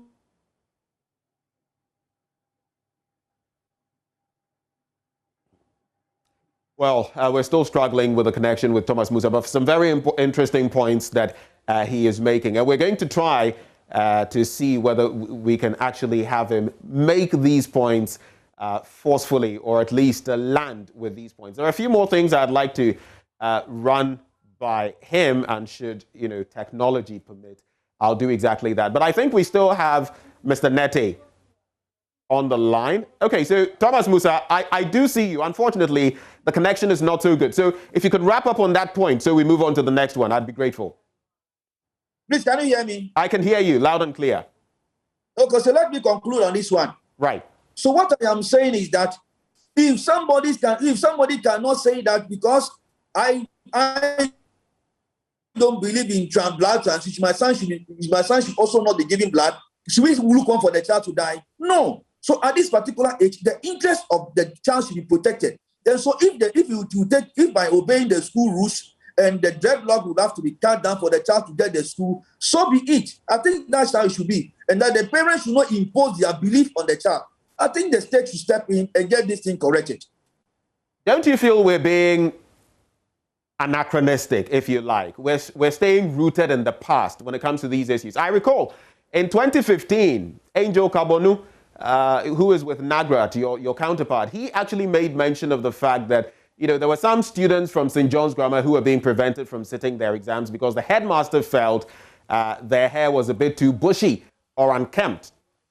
And for that reason, they had to trim their hair, cut it off, basically, before they were allowed to, sit these examinations. But at the same time, the same person has been saying that when foreigners come into the country, Caucasians, if you like, we shouldn't let them cut their hair because it makes them look ugly. Don't you feel that we have an educational system that is adopting double standards? How is it that foreign students or exchange students can come here and wear their hair however they like, but those here can't do same? Why is that? Please, that is premature. I indicated that before such exemptions are granted, they are granted based upon evidence and facts. And these things are documented so that if anybody comes to challenge you, you can produce that particular evidence. The school authority do not just get up and grant exemptions to people without any records. Like I've told you, I started teaching since 1989. And before any exemption will be granted to any student, it will take evidence. And when it is taken, it is put on your personal file. Should anybody come to challenge why this person is being treated that way, we go to the file, we produce it. If the matter must go to the Attorney General, the same file is submitted, and it is justified why that particular person is giving that particular treatment, whether it is on health, whether it is on medical grounds, whatever it is, based upon the evidence adduced on the person's personal file, we can get it done. But what we are not talking about any discrimination here. Because of Article 17, we are mindful the way we handle the children. So please, well, there we go again. I have said, this child is below 70, this child is below 8, the way the things are going. If we allow this thing to stand, what will happen then is that tomorrow, if my belief is that I don't believe in blood transfusion and my child is sick, then I can also say that my child should not get blood transfusion. And my child should die rather than get the blood transfusion. Is that the country we want to build? I don't think so. I don't think so. Once the person is below 18 years, the state can intervene. And the Achimota school, and for that particular providing service under Article 190 as education service, providing service to the public, Achimota's rules, and for that matter, all the rules of the SHS must be respected. Must be respected. These rules are tested and they have been with us for years. And we think that they must be respected. I will come to both of you on the court matter, but from different angles. And should time suffice, we would also like to hear from, whether on social media or via calls, hear from some of you out there with regard to what your thinking is about this issue. A lot of you have been talking on social media. It would be interesting to know what your thoughts are. But Mr. Musa, so this matter is going to court. At least one of the parents has said that he is going to pursue the matter in the court of law. Should the court rule that the school should admit them, or that schools henceforth should admit students with locked hair and all of that, what would be the feeling of Nat? Because we've heard from your counterpart again, from Nagrat, who has said that if it went that way, then the teachers would also, have their own way of sewing. I'm choosing my words carefully. That sort of chaotic environment, because if it's chaotic from the student end, then it can be chaotic from their end as well. What is your thinking? If the court does rule that the school ought to admit them, what would be the approach of Nat on this matter? If the thing is not broken, don't fix it. Yes, but let's say the court rules that they should be admitted. What would be the stance of Nat then? And I'm saying that if the system is not broken, you don't fix it. Some people think it's broken. That has been that since the system has been with us, yes, many people are the justices of the Supreme Court, the Appeal Court, and all the courts, parliamentarians. Everybody has gone through. So once the thing is not broken, why do you fix it? So we think that the status quo is good in helping children. So our position is that if the rules are not broken, or if the system is not broken, don't fix it. Wouldn't you leave that to the law court to decide? Are you ruling for the court? The court hasn't ruled yet. No, I am not. You're asking me, and I'm saying that if it is not broken, don't fix it. We will respect anything that the court will say. I am not a judge, and I cannot be a judge because I have not gone to the law school to go and become a judge. So I leave the rest to the court. But only thing I'm saying is that if the thing you fix things that are broken. So if the thing is not broken, why fix it? But we leave the rest to the court. Let it go. And I believe that the Supreme Court will look at it, look at the merit and demerit, and let us all be mindful of the effect of this particular thing of future generation and the upbringing and training of our children in our schools. Whatever the Supreme Court will say, we will abide by it. All right. Mr. Musa, at least that will be one of my key takeaways from you. If the system is not broken, don't fix it. But wrapping up with you, Mr. Nete. So this matter is going to court. How do you feel about that? Do you feel it's going to drag the name of your esteemed institution, Achimota Senior High School, in the mud, in the mire? How does the Old Achimota Association feel about this entire situation? And should the court rule, again, the same question I posed to Mr. Musa, should the court rule that the school must admit these students, what would be the position that the OAA would adopt? Or better still, what would be your thinking on that? Ben, you mentioned Achimota School's name being dragged in the mud.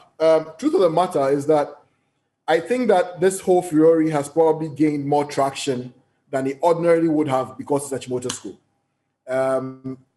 Achimota School sells. It's a big brand. The media houses like to jump on Achimota School cases, everything. So we'll deal with the fallout of Achimota School. The bottom line, though, is that as an Achimota School brand, we are the brand that we are because of what we stand for and what we've built methodologically over time, over the last 94 years. We are open for change. We change internally. We're happy to have a discourse with input from everybody on how to make systems and processes better in our school and in any other school for that matter. I personally encourage the parents to go to court because I think this issue needs to be tested. I am no judge, but I struggle to see how a competent court of law will say that school rules don't matter and that any individual can come in and based on their personal preferences, their culture, their individual religion, they can set the rules of engagement. But then again, that's for the law courts to decide. Whatever it is that the law courts decide, though, Achimota School and Achimotans will always abide by the rule of law and whatever it is that the court decides. So whatever the outcome of that court case is, Achimota School will definitely abide by it. Like I said, I struggle to see any outcome where a court says school rules don't matter. But yes, I encourage the parents to test it for the betterment of the nation and for the whole educational system. Mr. Joel Nete, I cannot express enough our gratitude to you, and same goes to you, Mr. Thomas Musa. Gentlemen, we're very grateful for your time with us this morning. Thank you. Delving into this conversation. Thomas Musa is General Secretary of the Ghana National Association of Teachers. Mr. Joel Nete, who's been gracious enough to give us his time, is Vice President of the Old Achimota Association. They actually joined us for the conversation.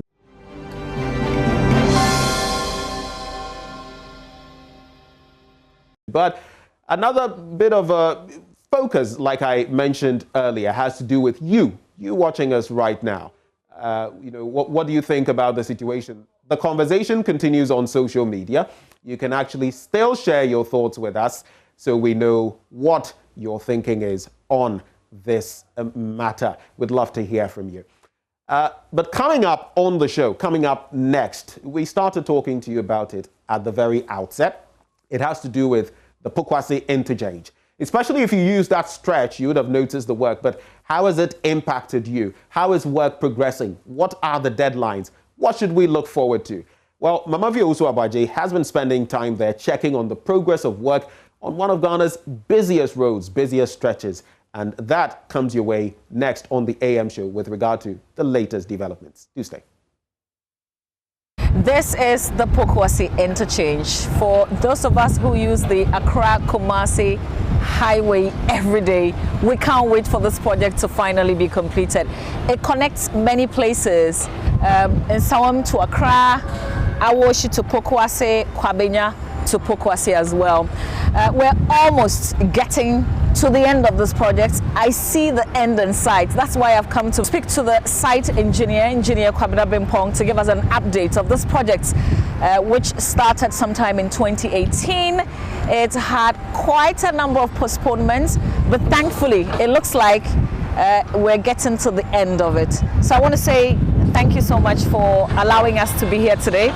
This is the highest we can get. So explain where we are to us. Well, thank you very much, Mamavi, and thank you for coming to see us, to visit us The last time your guys were here, I told them that they were the first to be on top of the 4th tier of the Pokwase interchange.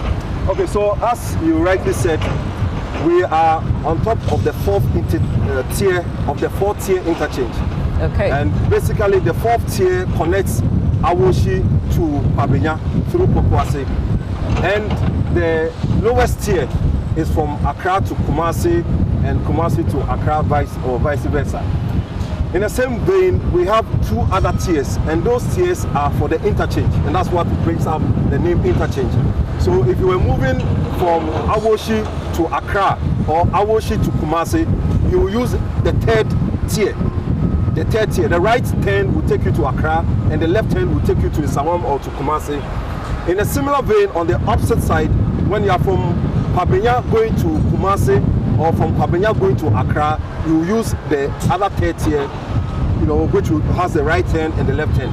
Now, when you come a bit lower, then that will be for those who will be going from Accra to Awoshi. That will be the 2nd tier. That will be a left turn to Awoshi and a right turn to Pabenya. And the opposite side for those from Kumasi to Pabenya and from Kumasi to Awoshi. So that is the tiering system that we have here. But on top of this, what we have also added are the slip roads. And what I mean by slip roads are for those, the uninterruption that is required for the main Accra Kumasi road. So from Accra to Pokwase, we have a road that would allow vehicles to stop, especially the buses and the trotros and the taxi. So we've created, a little bit of a bus lane, apart from the 2 lane that we have. In a similar vein, if you are from Kumasi and you want to stop, we have another lane for buses. So that is what we have, so far as the interchange is concerned. I must confess, even though you're not done with the projects, what would you say, at what percentage are you right now? Okay, very well. Currently, we are about 95% completed. Okay. 95%. 95% completed, and I already see the flow of traffic because this is my route. Okay. Accra, Kumasi, in Sawam, the Kumasi road is my road. Okay. Because of where I live in Kutunse. Okay. And I see that just after 8 a.m., the traffic is flowing, which is very unusual. Okay. Really, really unusual if you are familiar with this road. So already I see that one of the objectives really is for traffic to flow freely. And I see the evidence of it already. But because of where you've positioned the bus lanes, I guess if we were to use what the construction came with, then we can achieve that free flow throughout. But if we don't, and we create unnecessary bus stops, then we will still experience the traffic, wouldn't we? Because I see that there's a particular point, and perhaps because you are not done with that walkway, we can give that excuse and say people still use the road and stop and buy things because there's no walkway. Yeah. What's the importance of us sticking to what you've done? Well, thank you very much.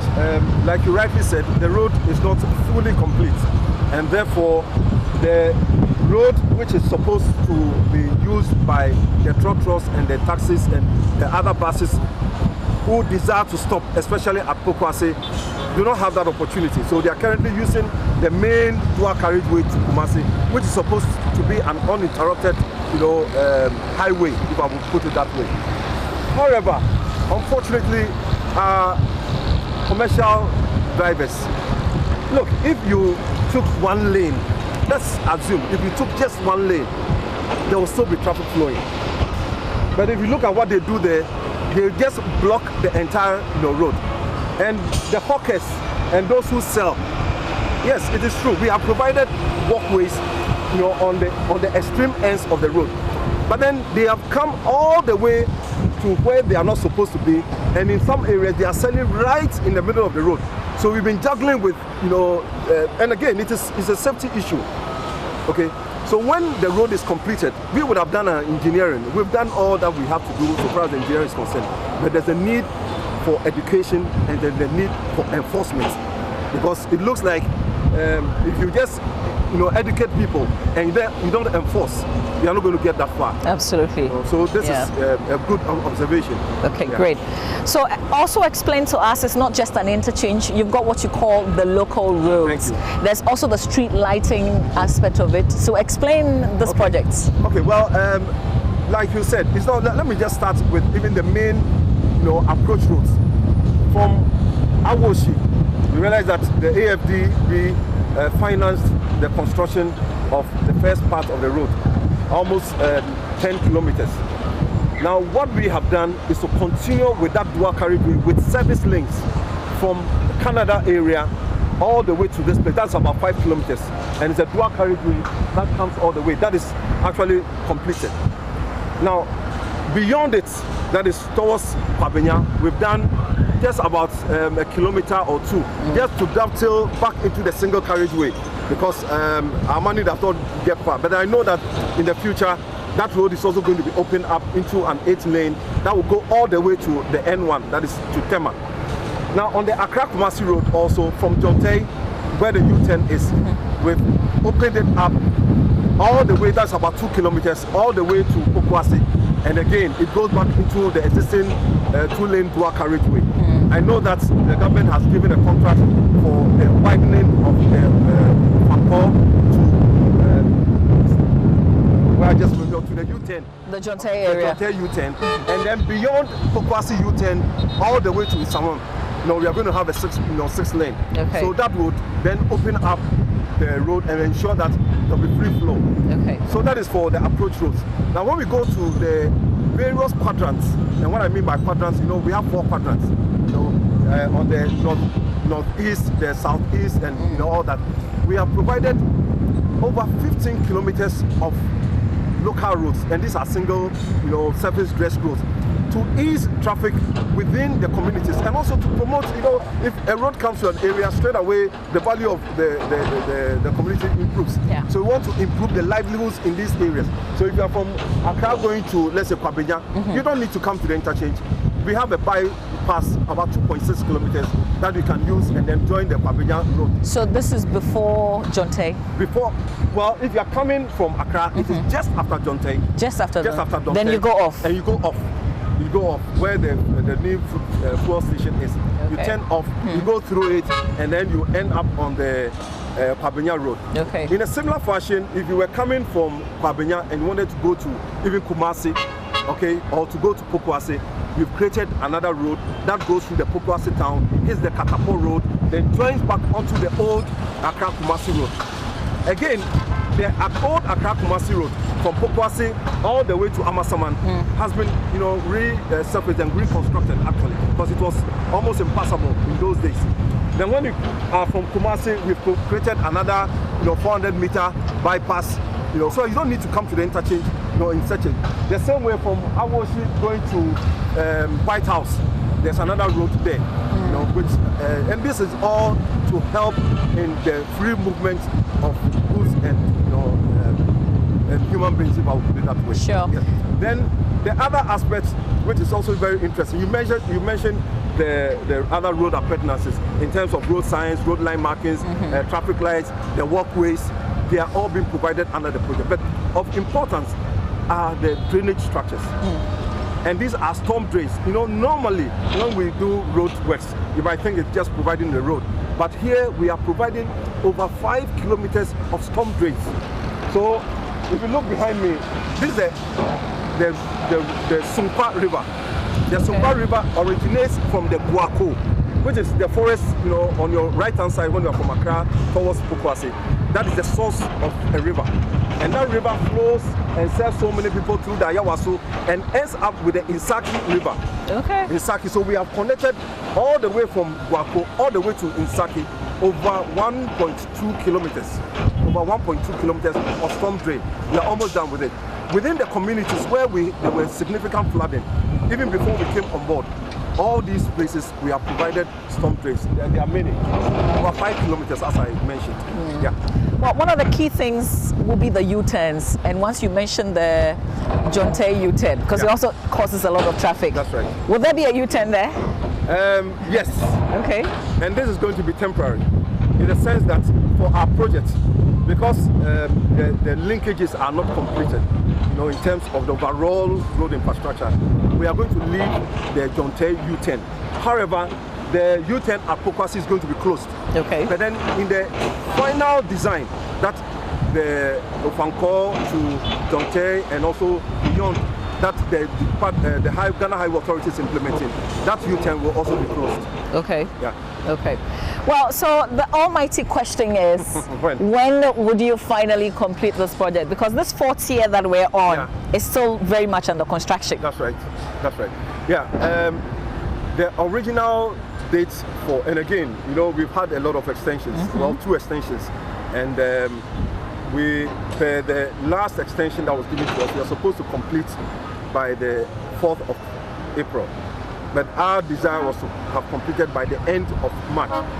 But as much as we desired, we have not been able to meet those deadlines. Even though we have pushed, and you can see that most of the concrete works are done. But then to complete the crash barriers, the road signs, the asphalt and everything, the contractor has indicated to me that we may need another 1 or 2 months to finish up and then to clean up. Okay. So most likely, by the middle or end of May, very, touch wood, we should be able to complete. There are a few challenges though. The challenge, for instance, as I am standing here, I'm looking at the Gridco line. The Gridco line passes over the top tier. And with the Gridco line, this is a line that we relocated. But then we have kept the minimum clearance. However, during the concreting, and you can see the concrete pump there, it goes up beyond the road before it is able to discharge the concrete. Now, if we are not careful and it goes into the electric load or the magnetic load of that line, this is a 330 kV, so we cannot joke with it. So we have requested Gridco to graciously, I know we have challenges currently, but then to graciously give us some window of opportunity, maybe 4 to 6 hours on a particular day for us to do our concreting work, and then we can complete the road. So what you're asking Gridco to essentially do is to give us Dumso. Well, people of Ghana, we need it because we don't want to lose life. So this is not relocating the line? No, we are not relocating the line. We just need an outage for a few hours to enable us undertake concreting of the rest of the. How long? That is the last one. Okay. How long will this take? Well, we have already requested for 2, not consecutive days, but I think 2 weeks apart. 2 weeks apart. One is at the end of this month, and then another one in the middle of April. Okay. So if they grant us that, then we can be sure that we will complete the entire 4th-year interchange in terms of the concrete works. Okay. Do you have all workers still on site? Because I see that largely you've completed some of the works. No, I think that we are currently laying off, a few. Okay. Because we had over 600, at the peak of the project, and these are Ghanaians, who came here and they've learned a lot, and they are going out with the skill. We've developed their skill over the past, 2 to 3 years. But then as we get to the end, we need to phase out some of them so that we can complete the project. So that is what it is. Yes. Okay. All right. So I guess, before we go, can you just explain to us again? So this is the Pokwasi, the Nsawam Highway. This is the connecting Nsawam to Pokwasi. That's right. Okay. Yeah. This is the major one. Yeah. And then when you turn this way, this is the Kwabenya route as well. That's right. And this is Awoshi. And obviously this is Accra. Yeah. And this will serve how many lanes? We have 1, 2, 3, 4. Okay. 4 lanes. Yeah. Okay. 4 lanes. All right. Is there anything that we're missing that we didn't talk about? Well, I think that's one of the things that we are also providing, which is very key, is that the AFDB has given us some money for the provision of a bus terminal. So we are providing 2 bus terminals. One very close to the old Accra Kumasi.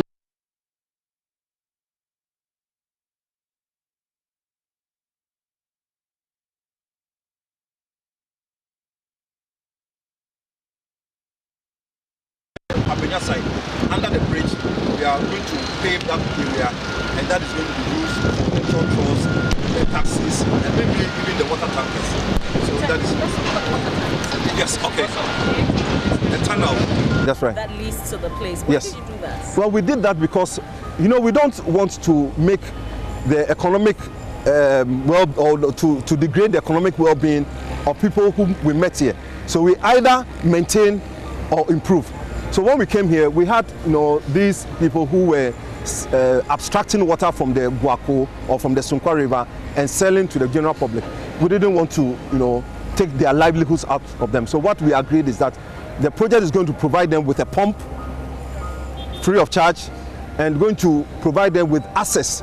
And because it is very difficult, you know, within this area, we provided a whole tunnel, a concrete tunnel, to allow them to use the road, and we are providing the road also, the road that will lead into the tunnel and then to a place where they can abstract the water. We've also provided them with a reservoir, so there will always be constant supply of water for the public. So that is what this project is providing for the people of Pokwase and its environs. Well, I know that largely is the AFDB that is paying for this project. Yes. There's also the government of Ghana. That's right. So that's the right. people would want to know how much this is costing. Well, at the last count, the project, you know, we started with about $55 million. But then as we kept on adding, you know, like the drainage structures and crash barriers and all other things, we are now inching to about $71 million. This has been approved. Now, the government of Ghana, and this is provided by AFDB, the government of Ghana is taking care of all the PAPs, what is the project affected persons, in terms of compensation. And as I speak now, we paid close to 15 or more million Ghana cedis. And this has been made available by the Ministry of Finance. Do you have any outstanding issues of persons whose properties will be affected who don't agree? Because for a very long time there was a particular building here sitting there. Yeah. But now, thank God, we don't see it. That's right. That's the Skyview Hospital. That has been done away with. Currently, we have one building, you know, on the approach from Awoshi. You know, the money is available to pay, but we have a little bit of misunderstanding with the PAP, that is the affected person. That is being worked out by the Department of Urban Roads. So when you go there, you see that there's a little bit of a gap in the retaining wall. Once that is done or it's paid, then by and large, we would have, you know, dealt with everybody in terms of the physical structures. Okay. What would you be leaving behind apart from the roads that we see? Well, we are leaving behind the touted first tier, first 4-tier interchange in the whole of the sub-region, and the second to the one in South Africa. This is an iconic structure. It is a beauty to behold, you know, not only for engineers, but also for the commuters. Apart from that, we are also on the walls installing Ga and Adinkras, you know, symbols. You know, and for those who know, it speaks to what this project stands for. You know, where we talk about hard work, we talk about the environment. You know, we talk about. You know, there's one we call Kayayo. It's so interesting. Maybe the next time you can have. And then, you know, the fact of the supremacy of God, Jinyami.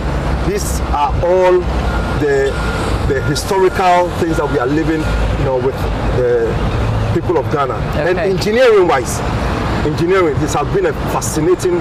I came on as a resident engineer, but I'm not going just as a resident engineer. I'm going as somebody who has a fulfillment. I have learned a lot on the project from my Chinese counterparts. The technologies that we have employed on this project has not been employed, you know. There are many things that we have done. The innovation, it's just mind-boggling. And I know a lot of engineers have come here and are fascinated. And I know that what we have learned here will be replicated, you know, on other projects. Even for the workers who came here, some came not knowing anything. Maybe they were just still vendors. They have learned a lot. There has been technology, you know, transfer. Great. And I think that has been very good so far as I'm concerned. Is there another name apart from Pokwase Interchange? Now you're going to an area. Well, the Ayawaso people, Glema Ayawaso, Glema Ayawaso, think that this should be named after them. And I know they have written a lot of letters to the presidency. I don't know. How about the people of Gawest? Gawest. Ganoth, yes. It is within the area. You see, look, the other thing that we also live in, there's going to be what we call an urban room or urban void. Under this interchange, we have lots and lots of spaces. And I have advocated, and not just advocated, I've gone ahead to prepare unsolicited proposals, okay, that we should make use of the space. Because if you don't make use of this space, other people will find use for it. When you say make use of the space, I'm immediately thinking about hawkers. Okay, good. Is that what you're thinking about? No, okay. I'm thinking of developing the underside of the interchange into well, let me tell you what we have done. Okay. We have a police station, we have a fire station, we have banks. In here? Yes, under. You know, all the spaces under here. When you go under this one, look, all this area. A fire station? Yes. A bank? A bank. Police station? Police station, a place for relaxation, a park, you know, for entertainment and everything. And we have provided a road. Look, there's a road there. That is going to go under the interchange and then meet the Accra-Kumasi road. So it is going to be accessible. And we need to make use of the space. Because if you don't, and this one, I know the minister is very interested. I understand the president is even interested. So I'm hoping that they will come on board and get this place. So we don't just live here with the interchange and nothing more to it. So here I was just thinking about graffiti and hawkers. And you've just taken it to a whole different level. Yes, okay, so that's the proposal. That's the proposal from the contractors. I'm the consultant. Okay. You know, so from the consultant engineer, that's what you're proposing. That's right. Okay. Okay, so this will be ending of April, May. We should see this. Well, so let's stretch it a little bit. Let's stretch it to May. Okay. By May, you see, under the terms of the contract, we have substantially completed the project because, as you can see, we've opened a lot of the ramps to traffic. The only place that is not open to traffic is the 4th tier, and then the ramp from the left turning ramp from Awoshi to Kumasi, and then from from Kwabenya to Kumasi. Okay. But then it is almost done. We just have to put on the asphalt, do the road line markings, and we are good to go. So now you know, that's the latest updates given to us by engineer Kwabena Bimpong. He's the site engineer of this project. And in the end, we might not end up calling it Pokwase Interchange after all, but I guess we wait to see. My excitement is the fact that this project is nearing its completion. My name is Mama Vioso Abwaje.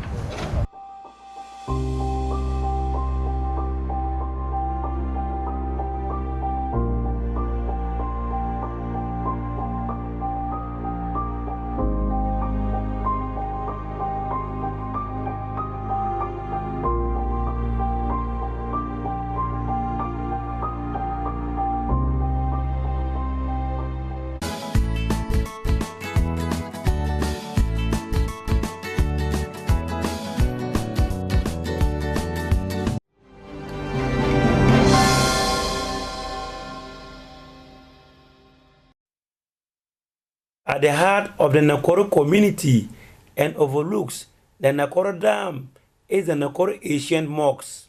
It is one of the oldest mosques in Ghana and constructed over 700 years ago, according to oral history, which we are unable to independently verify. Currently, we are on top of the Nakoro Ancient Mosque. It is a Sudanese architecture built with mud bricks and sticks. It was built in the 14th century, precisely in 1308. And it was built under the instruction of Karma Dauda, who was a royal.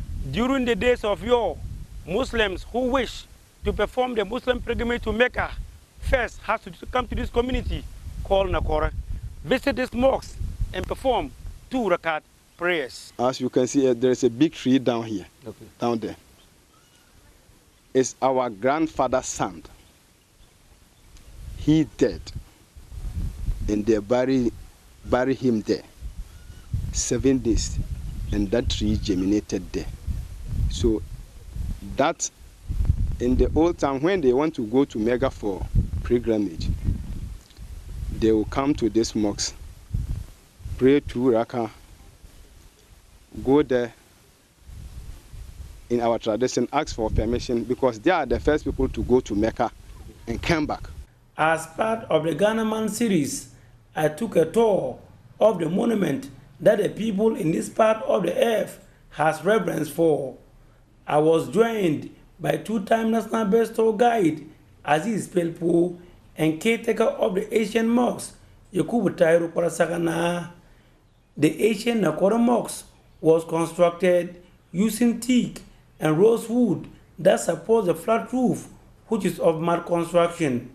The teak and rosewood were reinforced to protrude externally and were used as scaffolding during plastering and construction.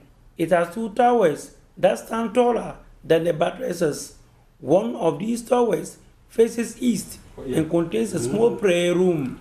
Aziz Pelbo told me that Karamadoro moved from Wa to Nakore to put up the mosque upon advice from his father, who was then the chief of Wa.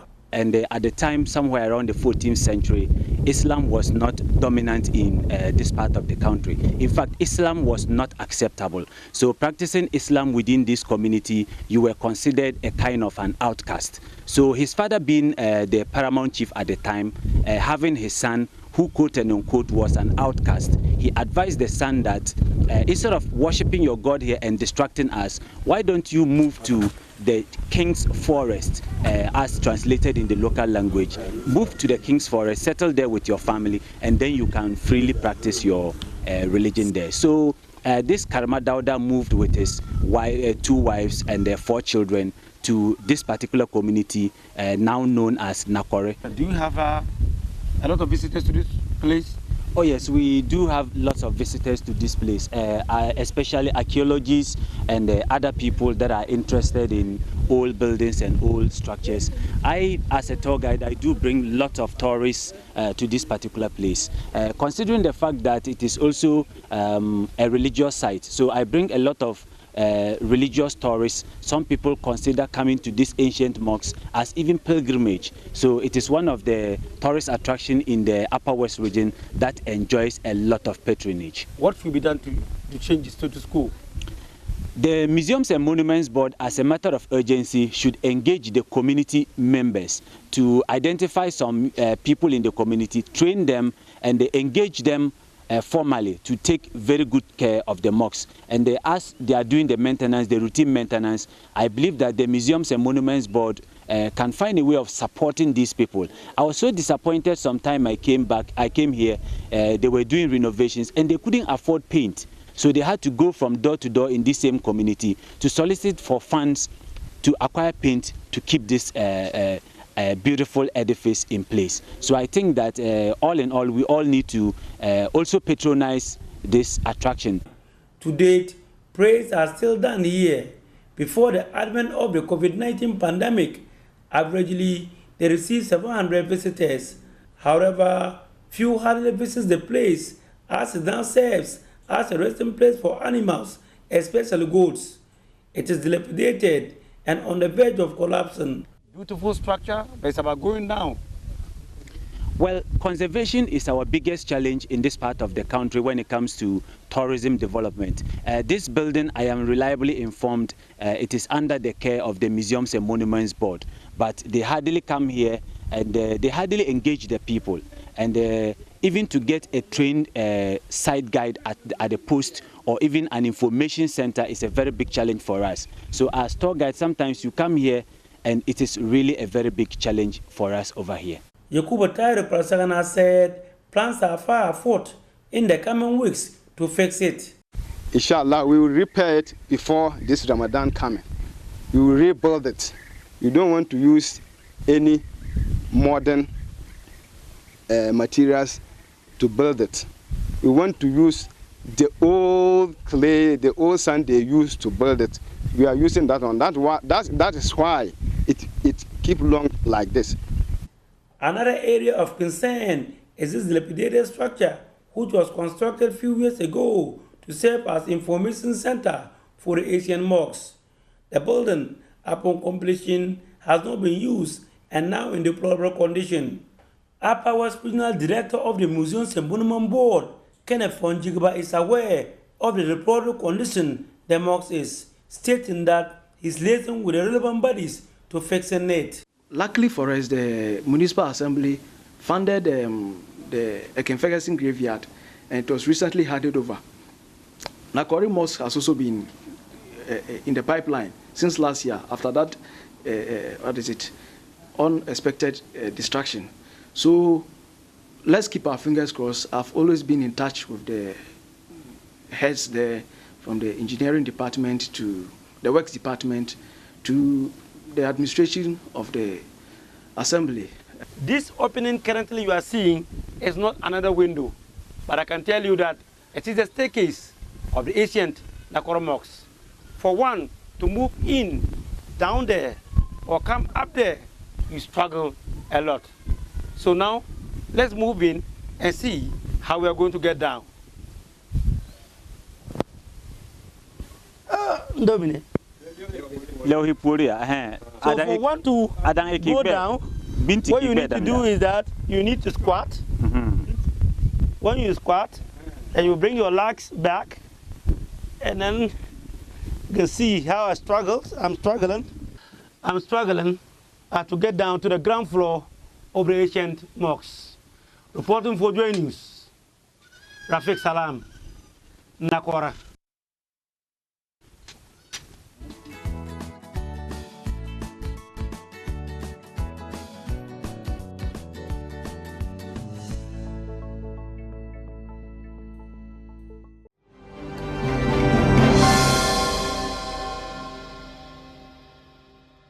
Well, here for the music indeed, let's speak to Sadiq Abdullahi. He's CEO 3 Music Awards. He will tell us how things will go down on Saturday. So Sadiq, good morning. Thank you for being here. Good morning, Mamavi. Yeah. Thanks for having me.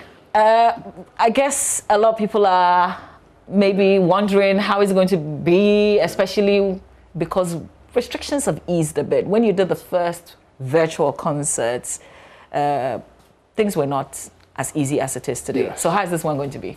Well, it's still going to be a virtual event, primarily produced for television audiences online and across the world on live TV. And so pretty much that's what it's going to be. But it's going to be a different kind of a virtual event. Okay. Last year's, we saw what we did. I mean, it was a first, and we innovated with it. You opened the gates for a lot of... Exactly. So this year as well, we are really trying to outdo what we did last year. Okay. I mean, create some excitement, more excitement for television audiences that will watch on TV, on Joy Prima Doom TV, and online. Great. Let's talk about the skit. Yes. That's also something that you've added to this year's flavor. Yes. What's happening? Are they all performing on the night? Yeah, in fact, I mean, they are going to be in the flavor room. The flavor room has become a constant feature on the event now. We introduced it last year. Going forward, it's going to be a major segment in the show. And this year, I mean, all the guys you saw are going to be in the flavor room as well. Are you paying them $25,000? Well, let's just say the confidentiality clauses prevents me from talking about it. Yeah, but I've also seen the massive lineup. But let's talk about the nominees, because you've got 4 different categories this year added to it. Tell us about it. Well, so this year we added the Artist of the Year. Previously, our topmost award was the Song of the Year. This year we've moved the Song of the Year to the Artist of the Year. We also added the Alternative Song of the Year, which is consistent with our commitment for representation and inclusion in industry. So we thought to add a particular group of people that, I mean, artistically give us the best of songs, but who have not been represented in award schemes for some time, which is the people operating in the alternative music space. Then we added the Emerging Woman of the Year. We already had our Woman of the Year, and then the Emerging Woman of the Year. We also created a new category for the EP of the Year. Okay. Also consistent with what's happening in the musical space today, where a lot more people are releasing EPs, aside albums as well. You know, so these are some of the newer categories that we added to the existing ones. Okay. So are people expected to still vote, or, you know, everything is closed now? Yeah, I mean, the voting ends on Wednesday. Wednesday, close of day, voting ends. So essentially, the Academy and the board started their voting yesterday. It's a process. But tomorrow, everything shuts down, and then we go into the coalition space. Then on Saturday, the announcements are made. Okay, how much difference can the people make with their votes? Well, for most of the categories where that requires public voting, they have a 40% chance to influence who eventually wins what. But there are some categories that are technical and have been left for the board and the academy. For instance, the male vocalist, female vocalist performance of the year, the producer of the year, and then the album of the year. But aside from that, a lot more of the other categories are open for the public, and they have a 40% chance to power any of their favorites to win in other categories. Yeah. Tell me a little bit about the breakthrough artist of the year. Yeah. What are you hoping that we will settle on with that category? Well, the idea of behind the breakthrough act of the year is to honor or reward the most exciting breakthrough act of the year. I mean, the artists that broke through within the year under review. In the last 1 year, we've had a lot of them show some excitement and really broke through, give us the best of songs and give the best of themselves and their brands. It's quite a difficult, it was a really a difficult choice for the board, in fact, to have to drill down to these numbers. And then now, one of them stands a chance of winning it. Eventually, the person that wins it ends a Boomplay support. Okay. So Boomplay is coming in. Boomplay is actually the sponsor of this particular category. Okay. So fast forward, the winner of the year gets a video shot from them. They get marketing support from them. They get Pan-African collaboration opportunities in the moment for them. You know, they get a full Boomplay machinery across Africa to enable them, you know, create or unlock values for themselves and their country. But you've created an impossible choice for me because I see Altog and I see Jackie and I love them both. Yeah. So, but two people can't win. It has to be one person. Well, let's see if we can have a tie. But I mean, eventually it has to be one person. And so let's see who wins it. But I mean, it's a very, even for the board, you know, our slots initially was 8 slots across all the categories. But the difficulty in choosing and selecting who eventually makes it to the 8 was what actually made the board, force the board to increase it to 10. Yeah. You know, but it's still quite difficult for a lot of people to choose. But let's see who wins it on the night. Yeah. The artist of the year, that's, is it also 40-60? Yes, that's also 40 for the public, and then there is 30% for the board and 30% for the academy. So we've split the board. The board is the smaller but one of the most powerful units of it because they get to decide who is nominated. So they are a group of industrial taste makers that have been put together to help us nominate the talents and also run the awards. And then there's academy. The academy is this large, big list of people working in varied roles in industry that also get to vote as well. So their vote is 30% and they are scattered. Every region, for instance, we've got about 6 to 7 people representing the academy. Okay. And then there's Accra-based ones as well. So also they also get to vote and then together with the board. So the board has 30%, their votes carries 30%, the academy has 30%, and the public has the biggest voting block, 40%. In all, how many categories do we have? On the night, we're going to reward 32 categories. 32 categories. Some of the categories do not require nominations, like the most streamed song of the year, most streamed act of the year. It has to do with numbers, and numbers relative to streaming can be absolute sometimes, or you can have a very definitive, you know, numbers. And so on the night, the announcement will be made regarding that. And then there are other categories as well. And then there will be 2 honors as well. This year, we're looking to celebrate and honor the legend of Osibisa, as well as Elder S.K. Ampia.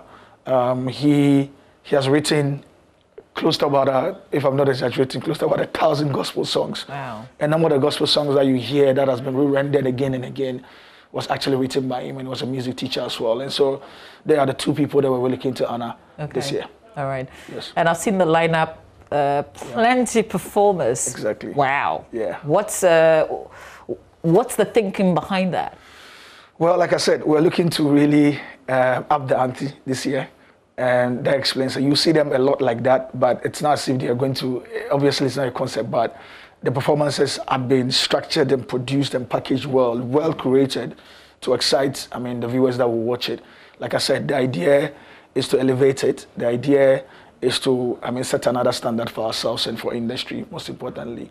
And that's why we decided to bring this a very choicest list of some of the, head top headliners in the country. Yeah. To really excite. It's going to be like a concert, even though it's going to be virtual. We will still feel the concert nature. You still feel the excitement, even if you're sitting home. Yeah. And that's the idea of it. Everybody says virtual shows can be boring. Well, let's see what we're able to do. I'm equally excited. The first one wasn't boring. Yeah, well, and if you're upping your game this year, then it's certainly not going to be dull. Yeah, exactly. Yeah. We're really looking for me, and I told the team and I told a lot more people, I'm really anxious to sort of reveal what we've been planning all this while. But I'm really looking forward to it, and I think that I'm waiting for the verdict on Sunday and Monday on what we've been able to do, put together. Is it more expensive doing the virtual thing? More expensive, less rewards, but like we've indicated, the brand needs to be nourished. The brand needs to be represented again to the audiences, and we've always been very focused on the future. Yeah. And so a lot of the things that we do now, particularly in our 4th year or in the first 4 years, had been geared more towards the future and what the opportunities may be, commercial opportunities may come up or suffice for the organization and the team. And so a lot of these things maybe will most likely make sense in the future. Yeah. But these are losses that it's difficult to carry, but we're hopeful that in future all of this will pay off. Absolutely. Is it also a lot more difficult convincing businesses to associate with it in terms of sponsorship? Yes, it is. One, you recognize that we are quite young, regardless of the impact and the influence that we've been able to generate for ourselves and the brand. We're still young. And for a lot of the Ghanaian marketing decision makers, it takes a lot more. Unless you have a very bolder and edgier marketing director who's willing to go with your guts and go for the gold. A lot of them are very, they look at things with a certain level of, so it takes some time. And then obviously there's an added layer of the corona difficulties where marketing budgets are shrinking, and we're just about, coming out of it business-wise, and it's affected a lot of these things. So it's quite difficult, but like I said, we've been consistent about helping to build the brand and create the experience. We're hopeful that our 5th year will have a lot more of them most likely chasing us. So it's almost like a prophecy. Yeah, I think it's inspiring that in view of what we are still experiencing, you go ahead and even want to up the game this year. I can't wait to see what you have in store for us on Saturday. We're not paying to watch. Yeah, you're not paying to watch. You watch it live on Joy Prime TV and Adum TV. Anybody watching us can stick to all the social media platforms of the multimedia brands. For it, you can also watch it on the 3 Music Awards Facebook page as well. Yeah, okay. Yeah. Sadiq, we have to pause for effect. Okay. Are you pausing for effect on Saturday? Yes, we will. Okay, my effect is to wrap up this beautiful conversation. So Sadiq, thanks a lot. We will be talking a lot more before Saturday, and we will it will be a popcorn moment for me. I would be watching closely. So thank you very much for sharing. And watch out for the 3 Music Awards this Saturday. What time, Sadiq? It's 8 p.m. Okay. 8 p.m. All right. On Joy. Don't watch alone. Don't watch alone with the entire family. It's music's most anticipated night. Thanks for watching the AM show. We'll see you tomorrow. Bye for now.